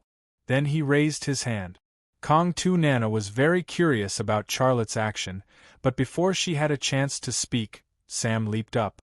While its fat body was still in the process of rising, its furry tail wrapped around Charlotte's raised arm, and she and Charlotte soared into the sky. "Oh!" Kong Tu Nana screamed again, her arms and legs instinctively wrapped around Charlotte. Under the soft pressure, Charlotte's body slightly stiffened, and he said, "Don't be nervous, I'll hold your waist." Kong Tu Nana's long legs clamped down even tighter on him, and her mouth started to fire at Xiao Lei. "Where exactly do you want to take me? What do you want?" Charlotte just smiled. "You'll know soon enough. I have acrophobia." "Ah? Why didn't you say so earlier?" "Did you ask me?" "You can relax a little, don't clamp so tight." "Who clamped you?" "Pervert." Sometimes there would be some inexplicable misunderstanding between men and women. Sam flew out of the desolate border city, and then flew in the direction of the Forest of Rest. It was very fast, and the strong wind caused by the flight made Kong Tu Nana's face tremble like waves, and her saliva flew onto Charlotte's face. and her long legs clamped on Charlotte's waist, as if she couldn't wait to break Charlotte's waist. Long legs, soft breasts, and her saliva. Charlotte was very embarrassed. Fortunately, the destination was not far. After leaving the desolate border city, Sam flew about 60 to 70 kilometers in the direction of the Forest of Rest, and then landed. It was a dense forest, but it was not the Forest of Rest, just a forest that grew in the wilderness. Sam landed next to the Huaxia spacecraft that flew out of the Forest of Rest. After landing, it whizzed away. Initially, Nana still had a stomach full of anger, but after seeing the spaceship, the anger in her stomach disappeared. She was so shocked by the ancient spacecraft that she forgot that her long legs were still clamped on Charlotte's waist, and her hands were still hugging Charlotte's neck. There was not a single gap between her and Charlotte. Of course, there was a gap. If there were no clothes with this position, there would really be no gap. Hey! Commander Kong 2, we have arrived, can you let go of me now? Charlotte was embarrassed by her. Only then did Kong 2 Nana recover her senses, and she quickly jumped down from Charlotte, blushing as she said, "Where did this spacecraft come from?" Charlotte said, "This spacecraft belongs to the ancient Aegis Empire, and it crashed in the Forest of Rest. I repaired it and used it to fly out of the Forest of Rest. It is now called the Huaxia spacecraft. Its flying speed is very fast, and it can send us anywhere in the Hope Star in a day." "You want me to take you to the Heavenly Jewel Master Academy?" Xiaolei said. "Yes, my time is very tight. I want to leave as soon as possible, and the sooner the better." "Then promise me that you will be the commander-in-chief of the resistance. Promise me, and I will bring you there," Kong 2 Nana said. Charlotte gave a bitter smile. "I have already made this very clear. I will not hurt your feelings, but if you have any needs, I will help you," Kong 2 Nana said. "I know my request is a little overboard, but if I had any other way, I would not do this. The resistance is now in a state of disunity, and the warlords are all fighting for their own benefit. As the commander-in-chief, I am just a decoration to them, or even a joke. They will not listen to any of my orders. I have received intelligence that the Blue Moon people will soon make a big move, and I am worried that they will completely wipe out the resistance. The resistance army that I lead will obviously be the first target, but look at our current situation. We can't even win against the army of the Black Market Alliance. What do we have to fight against the Blue Moon people? Of course I understand your current situation, but even if I am the commander-in-chief of the resistance, the warlords will not listen to me. No, you are different from me. In the battle in the underground city, your name will spread like a storm throughout the entire world. You can use that method to behead Royce of the Black Market Alliance, and they will be afraid of you."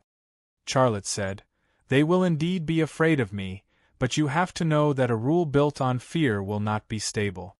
They will indeed be afraid of me, but if there is a chance, they will betray me and the resistance. Are you sure you want this kind of unity?" Kong 2 Nana was silent. She wanted to unite all the branches of the resistance, but she had neglected human nature. The warlords were people with vested interests. How could they be willing to spit out the fat meat that was already in their mouth? Xiaolei said, "In this world, strength is the most important thing. Although I won't join the resistance army, I will help you build the resistance army you lead into the strongest and wealthiest resistance army." "That is easy for you to say, but I can't do it at all." Kong 2 Nana's eyes flashed with a trace of pain. Charlotte smiled. "This is why I brought you here." "Huh." Kong 2 Nana looked at Charlotte in confusion. "Follow me." Charlotte walked towards the Huaxia spaceship. The hatch under the spaceship opened automatically, and a large group of engineer robots came out of the hatch. "Captain." The leading engineer robot saluted to Charlotte. "Everything is ready. We will carry out your orders at any time." It was the first engineer robot that Charlotte had personally repaired. Its name was Ant King. commanded all the engineer robots on the Huaxia spaceship. Charlotte said, "Let's go to the warehouse first, and then take off to desolate border city." Yes. Ant King turned and led the way. They. Kong Tu Nana said in surprise, "Where did they come from?" "They are the engineer robots on this spaceship. I repaired them, and they are now the crew of this spaceship." "But how can they speak Chinese?" "Fortunately, I replaced their language pack." Charlotte led Kong Tu Nana to the entrance of the second floor of the spaceship. Along the way, he told Kong Tu Nana some things about the spaceship. But he only said some things that could be said. He did not mention anything related to Queen of Rest and the World Bach. Kong Tu Nana was surprised along the way. This ancient spaceship surprised her, and Charlotte's story also surprised her. But all the surprise she felt along the way could not compare to the surprise she felt when she walked into the warehouse. In front of her were countless energy weapons, as well as weapons manufacturing equipment. With these weapons, the resistance army she led could instantly increase their combat effectiveness dozens of times. What was more important was the equipment to manufacture weapons. With them, the rebel army that she led would be able to develop sustainably and become more and more powerful. Charlotte said, "I prepared these for you."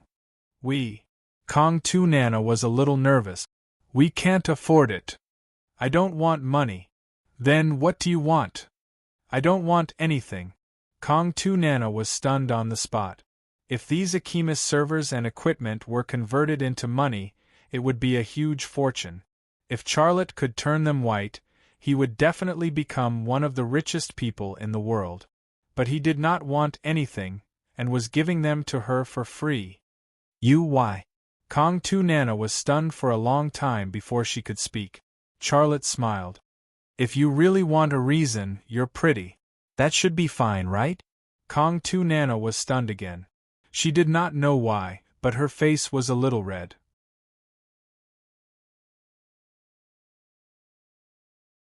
When Xia Lei saw the blush on her face, he realized that he had made a joke that he shouldn't have at the wrong time.